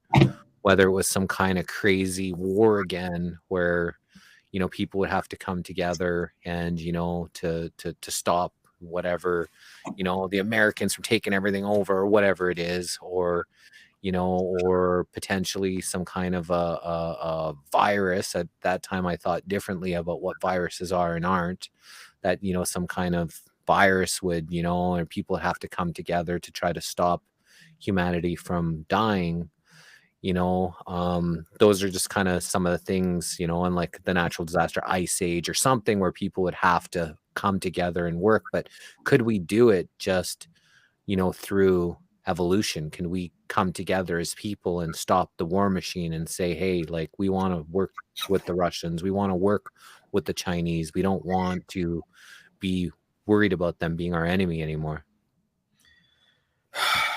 I don't know why you had to take such a long bathroom break on my show. Disrespectful, Jesse. So is it possible? I think it absolutely is possible. And I don't think that your question and my hypothesis are necessarily incompatible. It might be that the next operating system. So I think we've agreed that, like, the current human operating system doesn't seem to be capable of this, right? You bring up a very good point of the love movement, the free love movement, the, turn on, tune in, drop out, the don't trust anyone over 30, and I do think that was shut down because they saw that movement as almost an acid. That was a threat. It was a threat to their system. It was an acid that was burning the scaffolding that they had so carefully crafted over decades of trust Uncle Sam and the church is your friend and we're not raping the altar boys and we're blah, blah, blah. And it's like, buy war bonds. And it's like, all of a sudden you went from the greatest generation to just like hair down your ass, fucking in a mud field, Jimi Hendrix melting your face off. And it's like, what? This isn't good for war, right? And I think that's why they shut it down, is because that was a greater threat than China could ever be. And the thing is that was a real threat. That was an actual real threat. And I've actually been thinking about this for a long time, long before I started the podcast, is how would this machine be defeated? It's a change in operating system. And I think that would come from psychedelics. Food of the Gods by Terence McKenna. Oh, I couldn't recommend that book more. He goes just into this, the different operating systems over the last 25,000 years and the drugs on which they're... I mean, the Nazis, Blitzed by Norman Ohler, Ohler. Fantastic book. I've probably listened to it like 10 or 11 times. I don't know. I keep listening to it. It's very good. I've interviewed him. He's a badass author, but it's all about the drug use, the morphine use. And you can actually see how the drug use directly ripples and affects the Nazis, much like meth. Yeah. They use the meth. Well, we all know it from Blitzkrieg, but if you go in and actually learn about their everyday use of it and the use of alcohol and the use of morphine, you start to see how it directly affected larger scale actions. Barbarossa or Dunkirk, these were all directly influenced by Nazi drug use. So if you can then look at that as an operating system, which it is, right? Because it's not a nation, it's 300 million people with conscious, self-aware brains, right? That are influenced by chemicals and electricity and frequency, right? This isn't some woo-woo new age shit. This is very real. I don't doubt that my Mac has an operating system. It clearly does. When I click on this shit, it works, right? I opened this link up on Safari and it didn't work. I opened it up in Google Chrome and it worked. There are operating systems. Nobody's debating that, right? So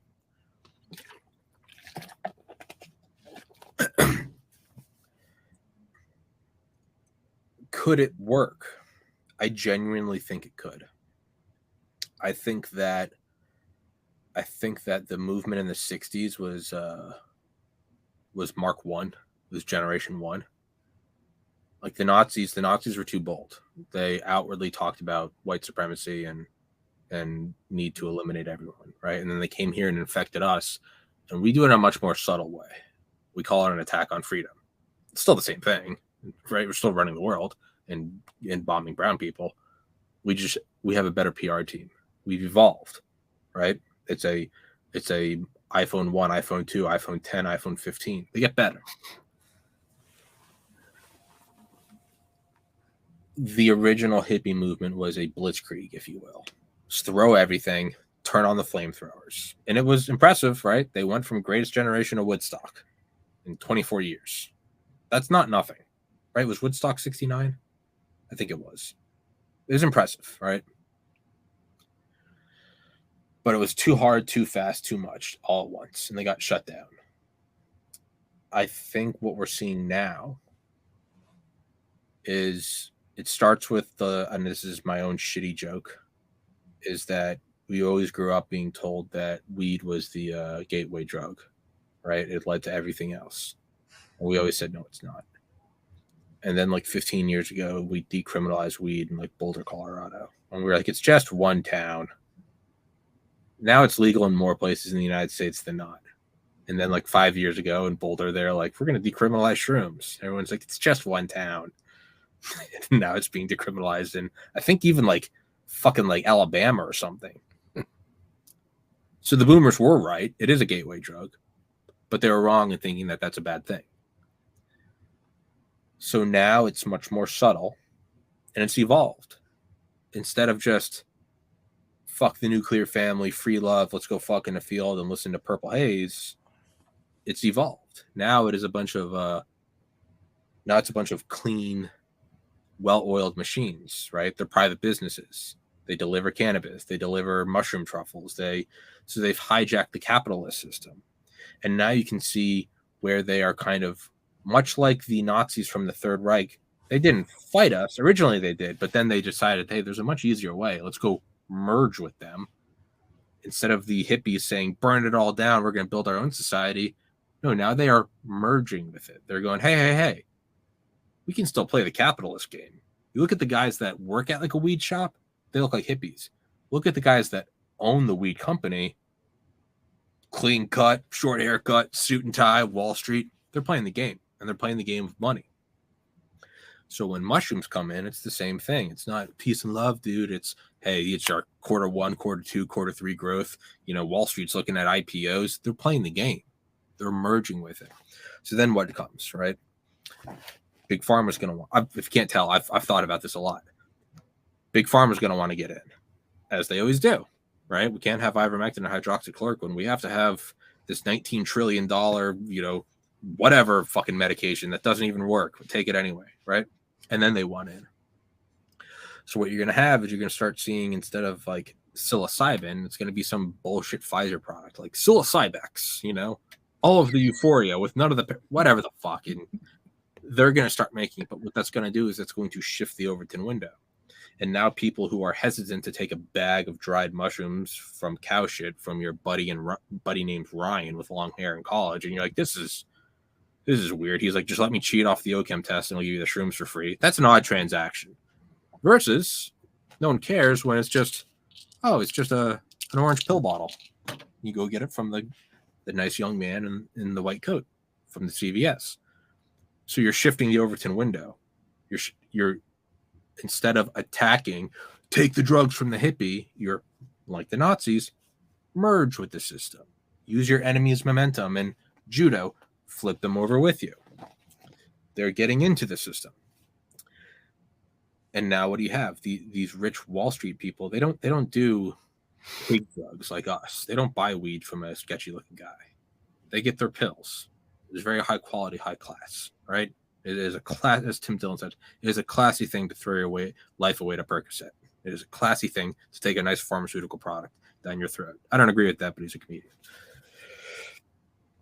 I think what we'll then start seeing is, as the decriminalization of this starts to slow. If you look at like, we have the water supply or the food supply, look at it as like the consciousness supply. As these things become decriminalized, then all of a sudden people start dealing them in cities, and all of a sudden it's not as hard to get, right? You could get weed anywhere at UGA. It's because everyone had it. It was harder to get shrooms. As these things start to become decriminalized, people start doing what they originally did in Colorado. You go buy a bunch and then take it back to your state and sell it. And as this moves into pharmaceuticals, you're going to start having the richer people maybe start using that. Instead of a Xanax or an Adderall, why don't you try this? It will just become part of it. It's just by nature, it would just become part of it. And that's interesting, because now you're going to start having people worth $100 million with actual power to change things. Now you're going to start having a Stephen Colbert with an audience of millions. Or now you're going to start having a defense contractor directly involved with making the weapons of death on a whim one night instead of what just happened. I still see and hear you. I don't like that. I got a call on my phone and it just removed this from the screen and gave me the call. Fuck off. I don't want your call. Oh, fuck off. The fuck is that? Not a fan of that. You're going to start having people who, instead of a Xanax and a hooker, or an Adderall and a hooker, I guess, and this is just kind of my theory, I'm less firm on this, you're going to start having very important minds, very important nodes in the system start to toy with the new operating system, psilocybin, because it will start getting into their circles. Again, they don't get drugs from the street like you and I that are laced with fentanyl. They like the mass-produced quality control drugs. It's going to be a matter of time before some dude who runs a hedge fund trips his dick off and either has a terrifying come to Jesus moment or a beautiful life can be loving moment where you can't just look away from the homeless guy. You start to see your face in his face. You start to see your family in them. The value of those minds getting infected with the new virus is worth a lot more than you and I. You and I have got a combined audience of like 20,000 people. What he already has been Rogan. What happens but then you start getting really high up? What happens when Elon Musk trips dick, if he hasn't already? What happens when some arms runner to Ukraine trips dick? They're going to start having problems going along with the game. And I think we're going to start to see that bleed all over the world, which then comes to, well, that's not good if we become hippies and then China runs us. I think if it happens relatively simultaneously, you might have world peace. I think if one nation does it, if we go, hey guys, Woodstock, peace and love, China's going to go, cool, great, we're invading San Francisco. But if somebody's knocking on my door. Hold on, Jesse, give me 1 second. All good. So what do you all think? Do you think world peace is attainable? Do you think that we could make this happen? Do you think it's far-fetched to think that we could all work together without some kind of major? And then my last one was an alien invasion. If there was an alien invasion, then people would have to come together and work together to try to stop some external threat. I'm a bad son. The people calling me were my parents. they're coming to visit me. That wasn't their phone number, though, so I don't feel bad. But I've thought about that for a long time, is how would that actually happen? It would be... Can you hear that out there? No. Okay, good. Because my parents want to see my new apartment, so they're walking around. If you wanted it to happen, would happen, and it's like a military operation. It's kind of delicate. I mean, I've literally thought this exact thing out before. I think I brought it up in like one of my first podcasts. Is psychedelics could change the operating system of the world, but it would be very delicate. Do you remember like those Somali pirates that took over that oil ship back in like 2008, right? And there's the 3 Navy SEAL snipers. but they had to hit the 3 guys all at once. Because if you only took out one, they'd turn around and kill a hostage. You could have a psychedelic revolution. And again, not let's go fuck in a field, but just the simple idea of maybe we shouldn't topple nations. It would have to happen. It wouldn't have to be the precision of snipers. But I would imagine it would probably have to happen within 12 months. Right? Relatively simultaneously. Not all at once, but I mean relatively quick. So instead of just having Biden come out and say we're dissolving the Department of Defense, and we're all for it, we're all like peace and love, man.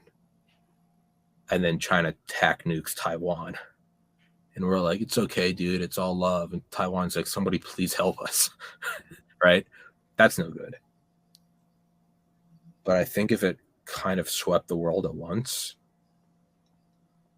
you could have that. And I used to wonder, how would you do it? And this is where the NSA and the FBI will really take up. And Jesse, you are now on the file with me. As I always thought, and I think I said this on one of my first 10 podcasts, because I have been thinking about this for years. And I used to be able to claim that there's no way I could pull this off, but now I'm friends with bioweapons engineers and Delta Force operators. Because for me, I am a threat now. This is all a theory.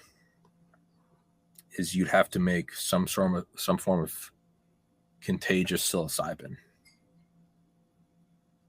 and you'd have to infect the entire world. However, you'd have to infect them all at the same time. So, well, I was just thinking about that. We had Dr. Brian Artis on that, and he just, was talking about potentially snake venom in the water. What happens if they just put psilocybin in all the water of all the treatment water facilities in all of the world, where people just had that mild little dose of, happiness, right? It wouldn't have to be tripping balls, but you just even microdosing really puts people in a different frame of mind. So then you have places like the White House where, yeah, we're absolutely on a list now, or NORAD or whatever, that filter out everything. Again, you'd have to have it all happen relatively quick. So I thought you'd have to have a time-delayed psilocybin. But then again, that doesn't really work, because if I get infected and the time delay is 1 month, and then 3 weeks later Xi Jinping gets infected, okay, but now I get high and he gets high 3 weeks later, that's still not close enough. So you'd have to have a dormant psilocybin infected into all people.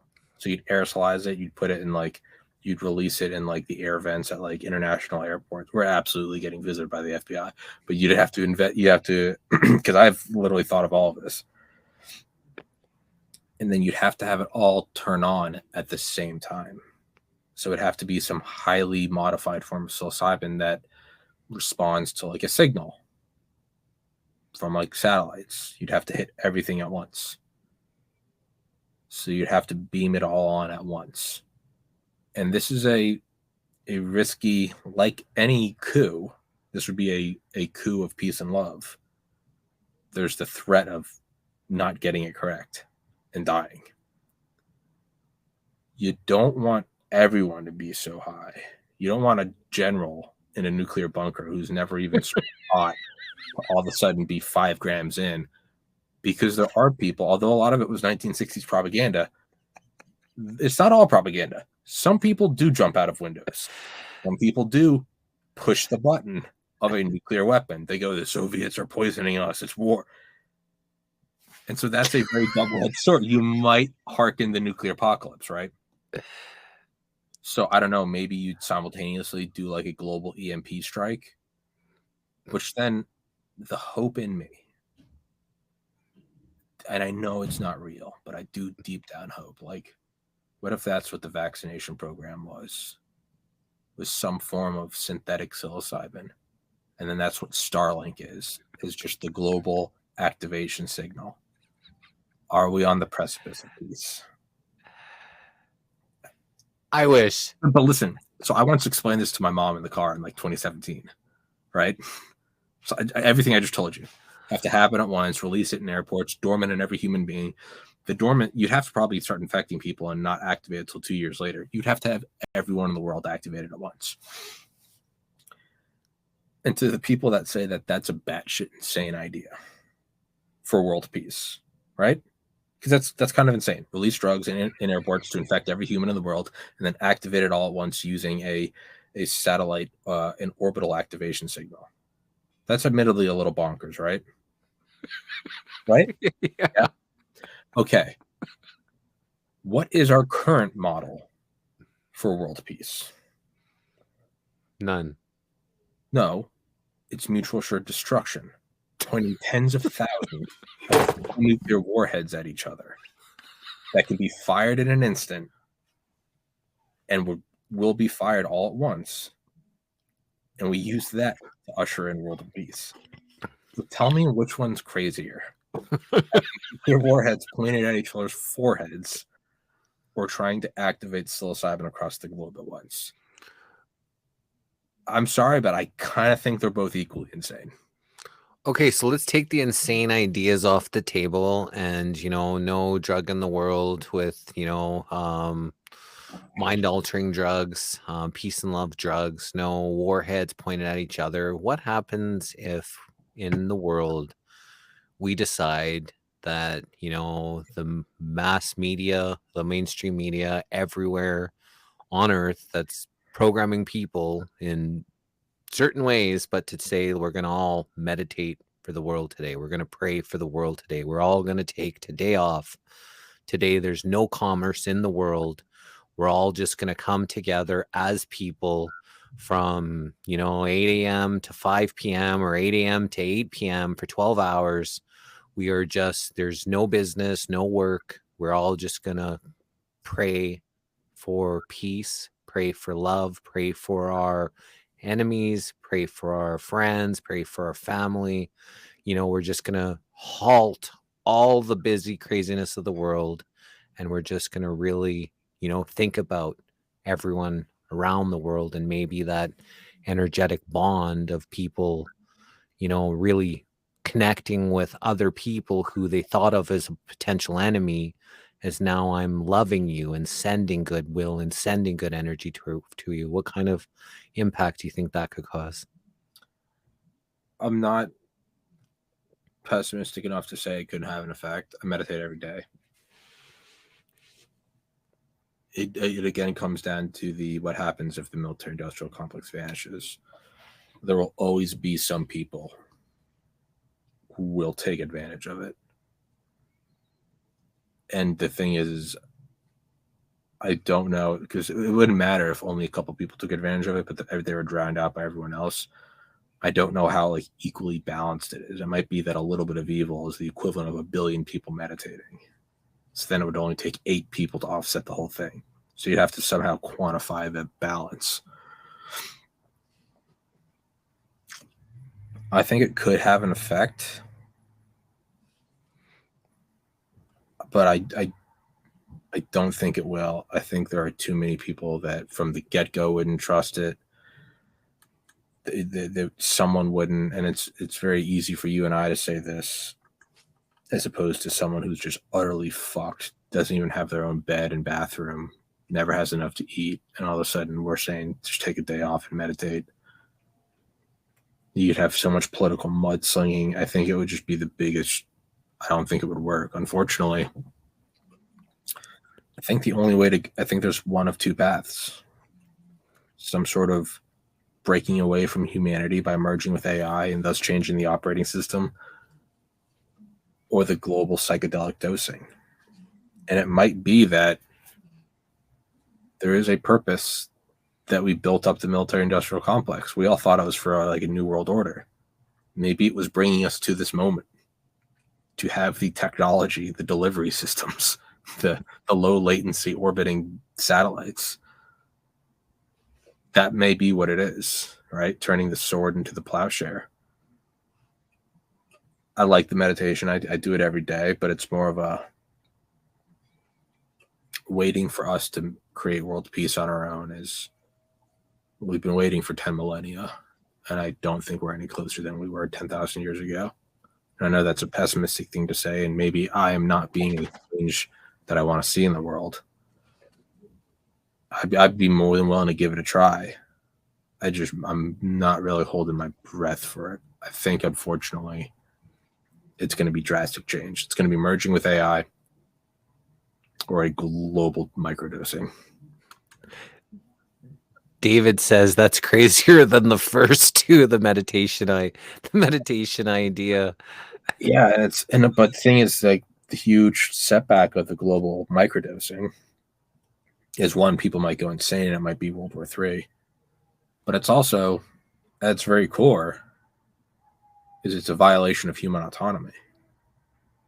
And now we are no better than the people who brought the Nazis back over and said it's for the greater good. Now we're saying we just got to violate your autonomy. We got to violate your religious beliefs. We got to drug you against your permission because it's for world peace. Well, now you're getting into the mindset of every communist revolution ever, right? It's for the greater good. I don't know.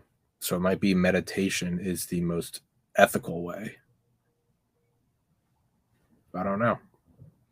Have you ever seen your parents on psychedelics, and what would that be like, if people started seeing their mother, father, brothers, sisters all tripping at the same time? I saw my extended family on psychedelics, I would run away into the woods. And I think they would run faster from me than I was running from them.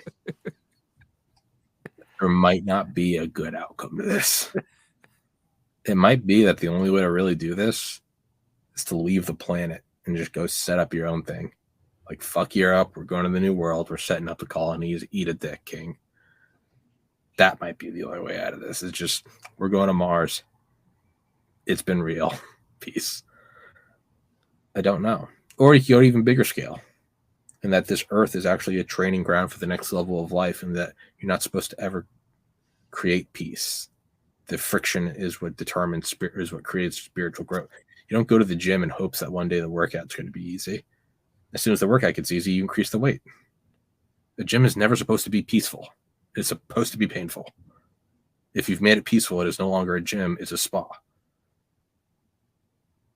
We might be limited in our own thinking that the world needs peace. We might die, go to heaven, and realize that Earth was just like a college. And they're like, yeah, you idiots were trying to get rid of the final exam. But that's the point of college, is to study.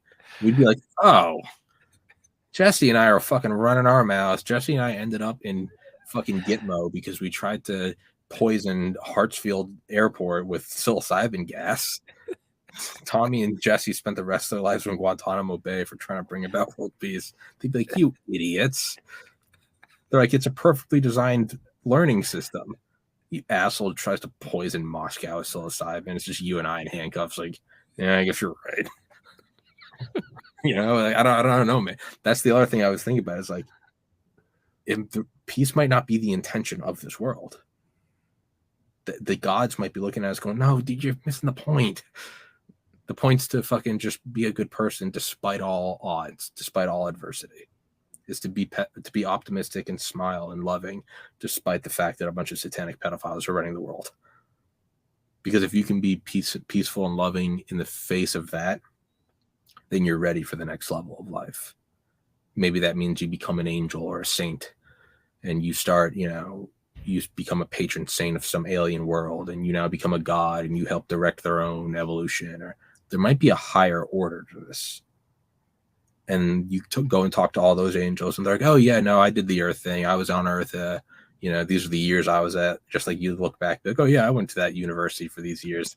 Oh, yeah, no, I did some time on Earth. I did my master's at Earth. I did my first life on Mars. And, I went and got my PhD in God in Africa.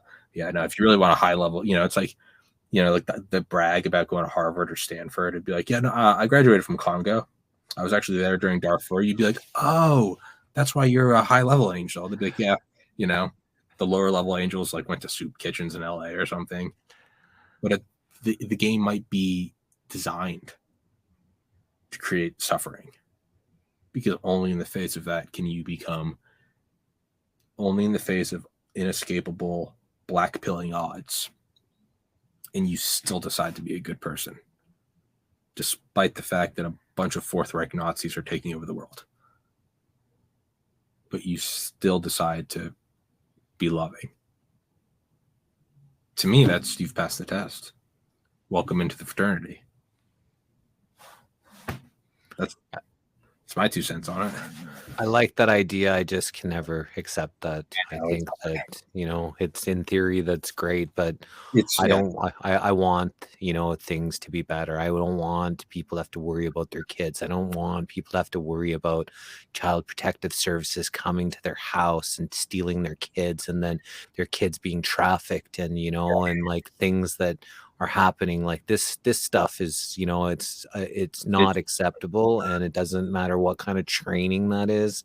We need to make things better for future generations to come, and starting a unifying and coming together on protecting our kids is probably something that 99.9% of everyone, except for the weirdos that like hurting them, would agree upon.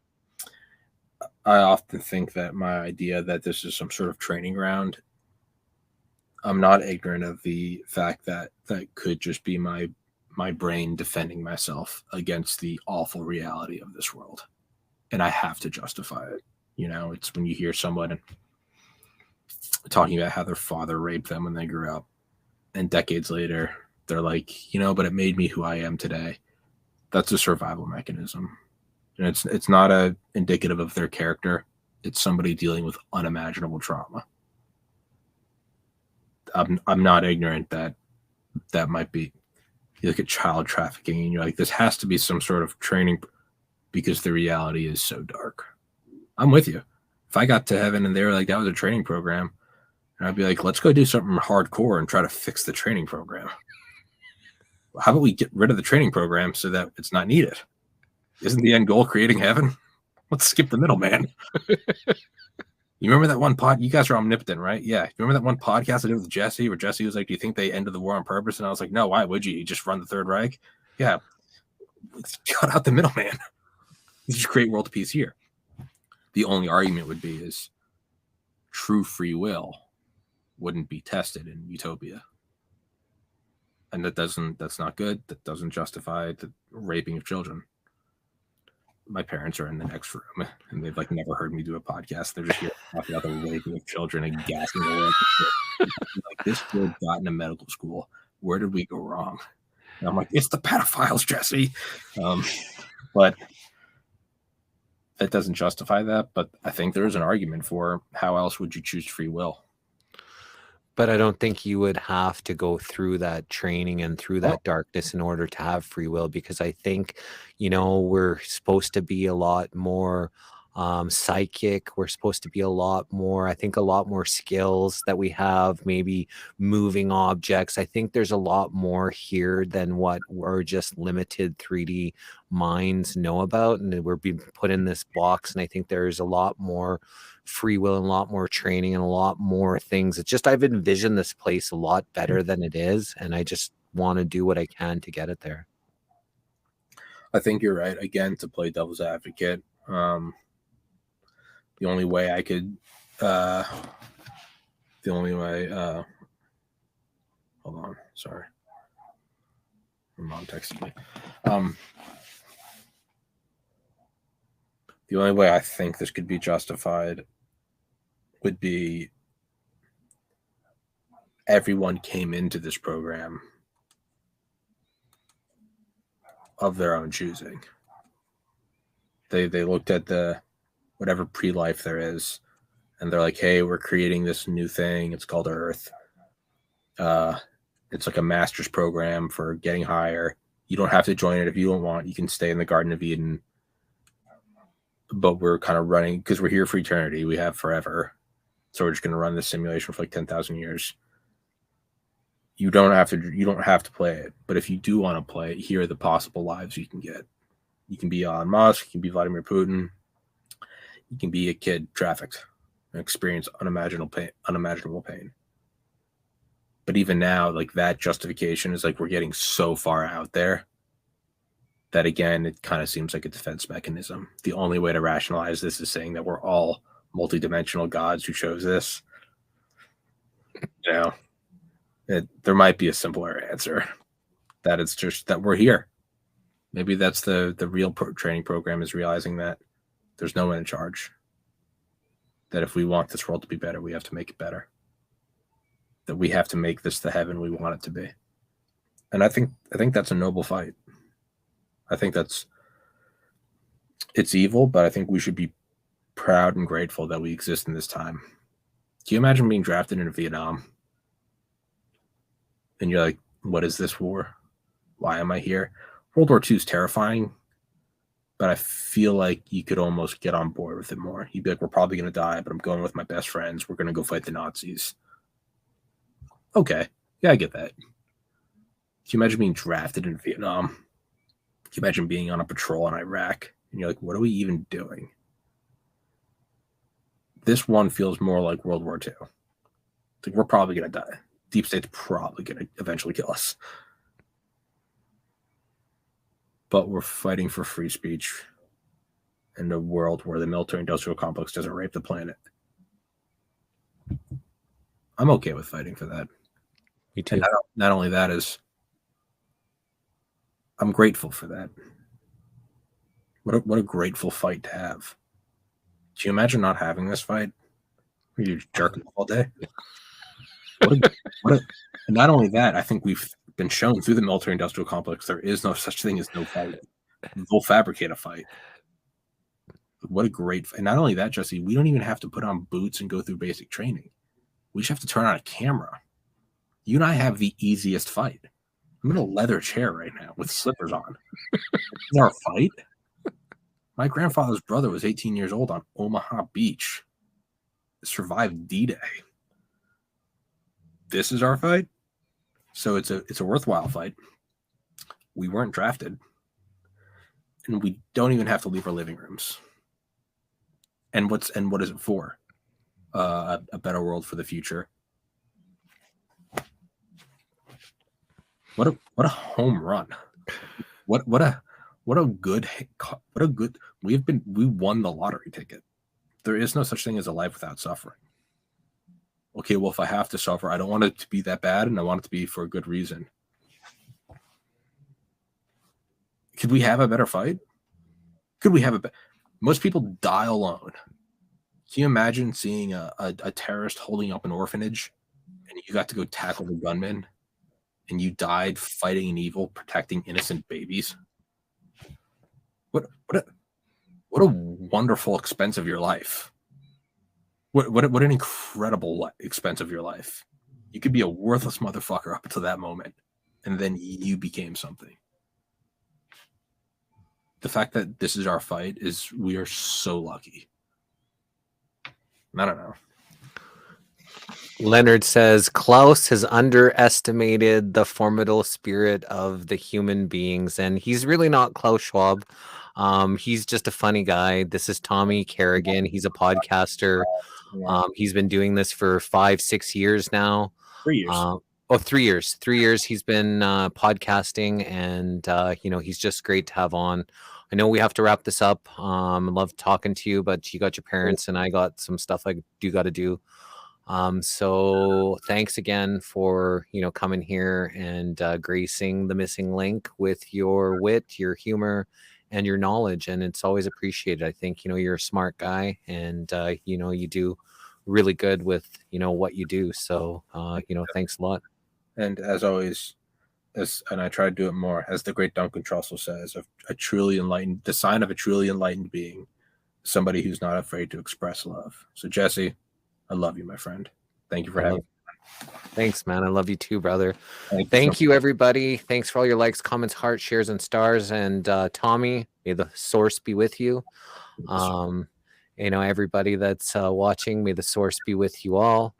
And next week on The Missing Link, on December 13th, we've got Ken Postman and Bruce McDowell, who both got their children taken from child services. It's 2 different interviews, but I just scheduled them both on the same day, so it could be like a really impactful day of what child services is doing. Then on December 14th, we've got Johnny Cerrucci and Daryl Becker, and then on Thursday, December 15th, we've got Serena Freedom Bear and Stephen Manning. So that's next week on The Missing Link. All awesome week. This was last interview of the week. This was our 7th interview this week. So we're just cranking them out. And again, thanks, Tommy, and just keep doing what you're doing, brother. Again, I love that the one podcast my parents walked in on is me screaming about satanic pedophiles, gassing airports, and going to get them out. At least you have conversation now. At least it won't be a dry dinner. What was that about? Is that really what you do for a living? That was an exception. That normally doesn't happen. Jesse, thanks, man. Please send me the link when this is up. I really enjoyed this one. That was really fun. And also text me. And obviously, I'd love to have you on my show, man. You're a great conversation partner. And I hope to rant about the Nazis and the military-industrial complex with you in the future. Sounds good. Thanks a lot, Klaus. Lots of people. Thanks, Klaus. Gosh, listen, Tommy. This is actually Klaus. Yeah. All right, dude. Take care. Okay, bye, everyone. Bye.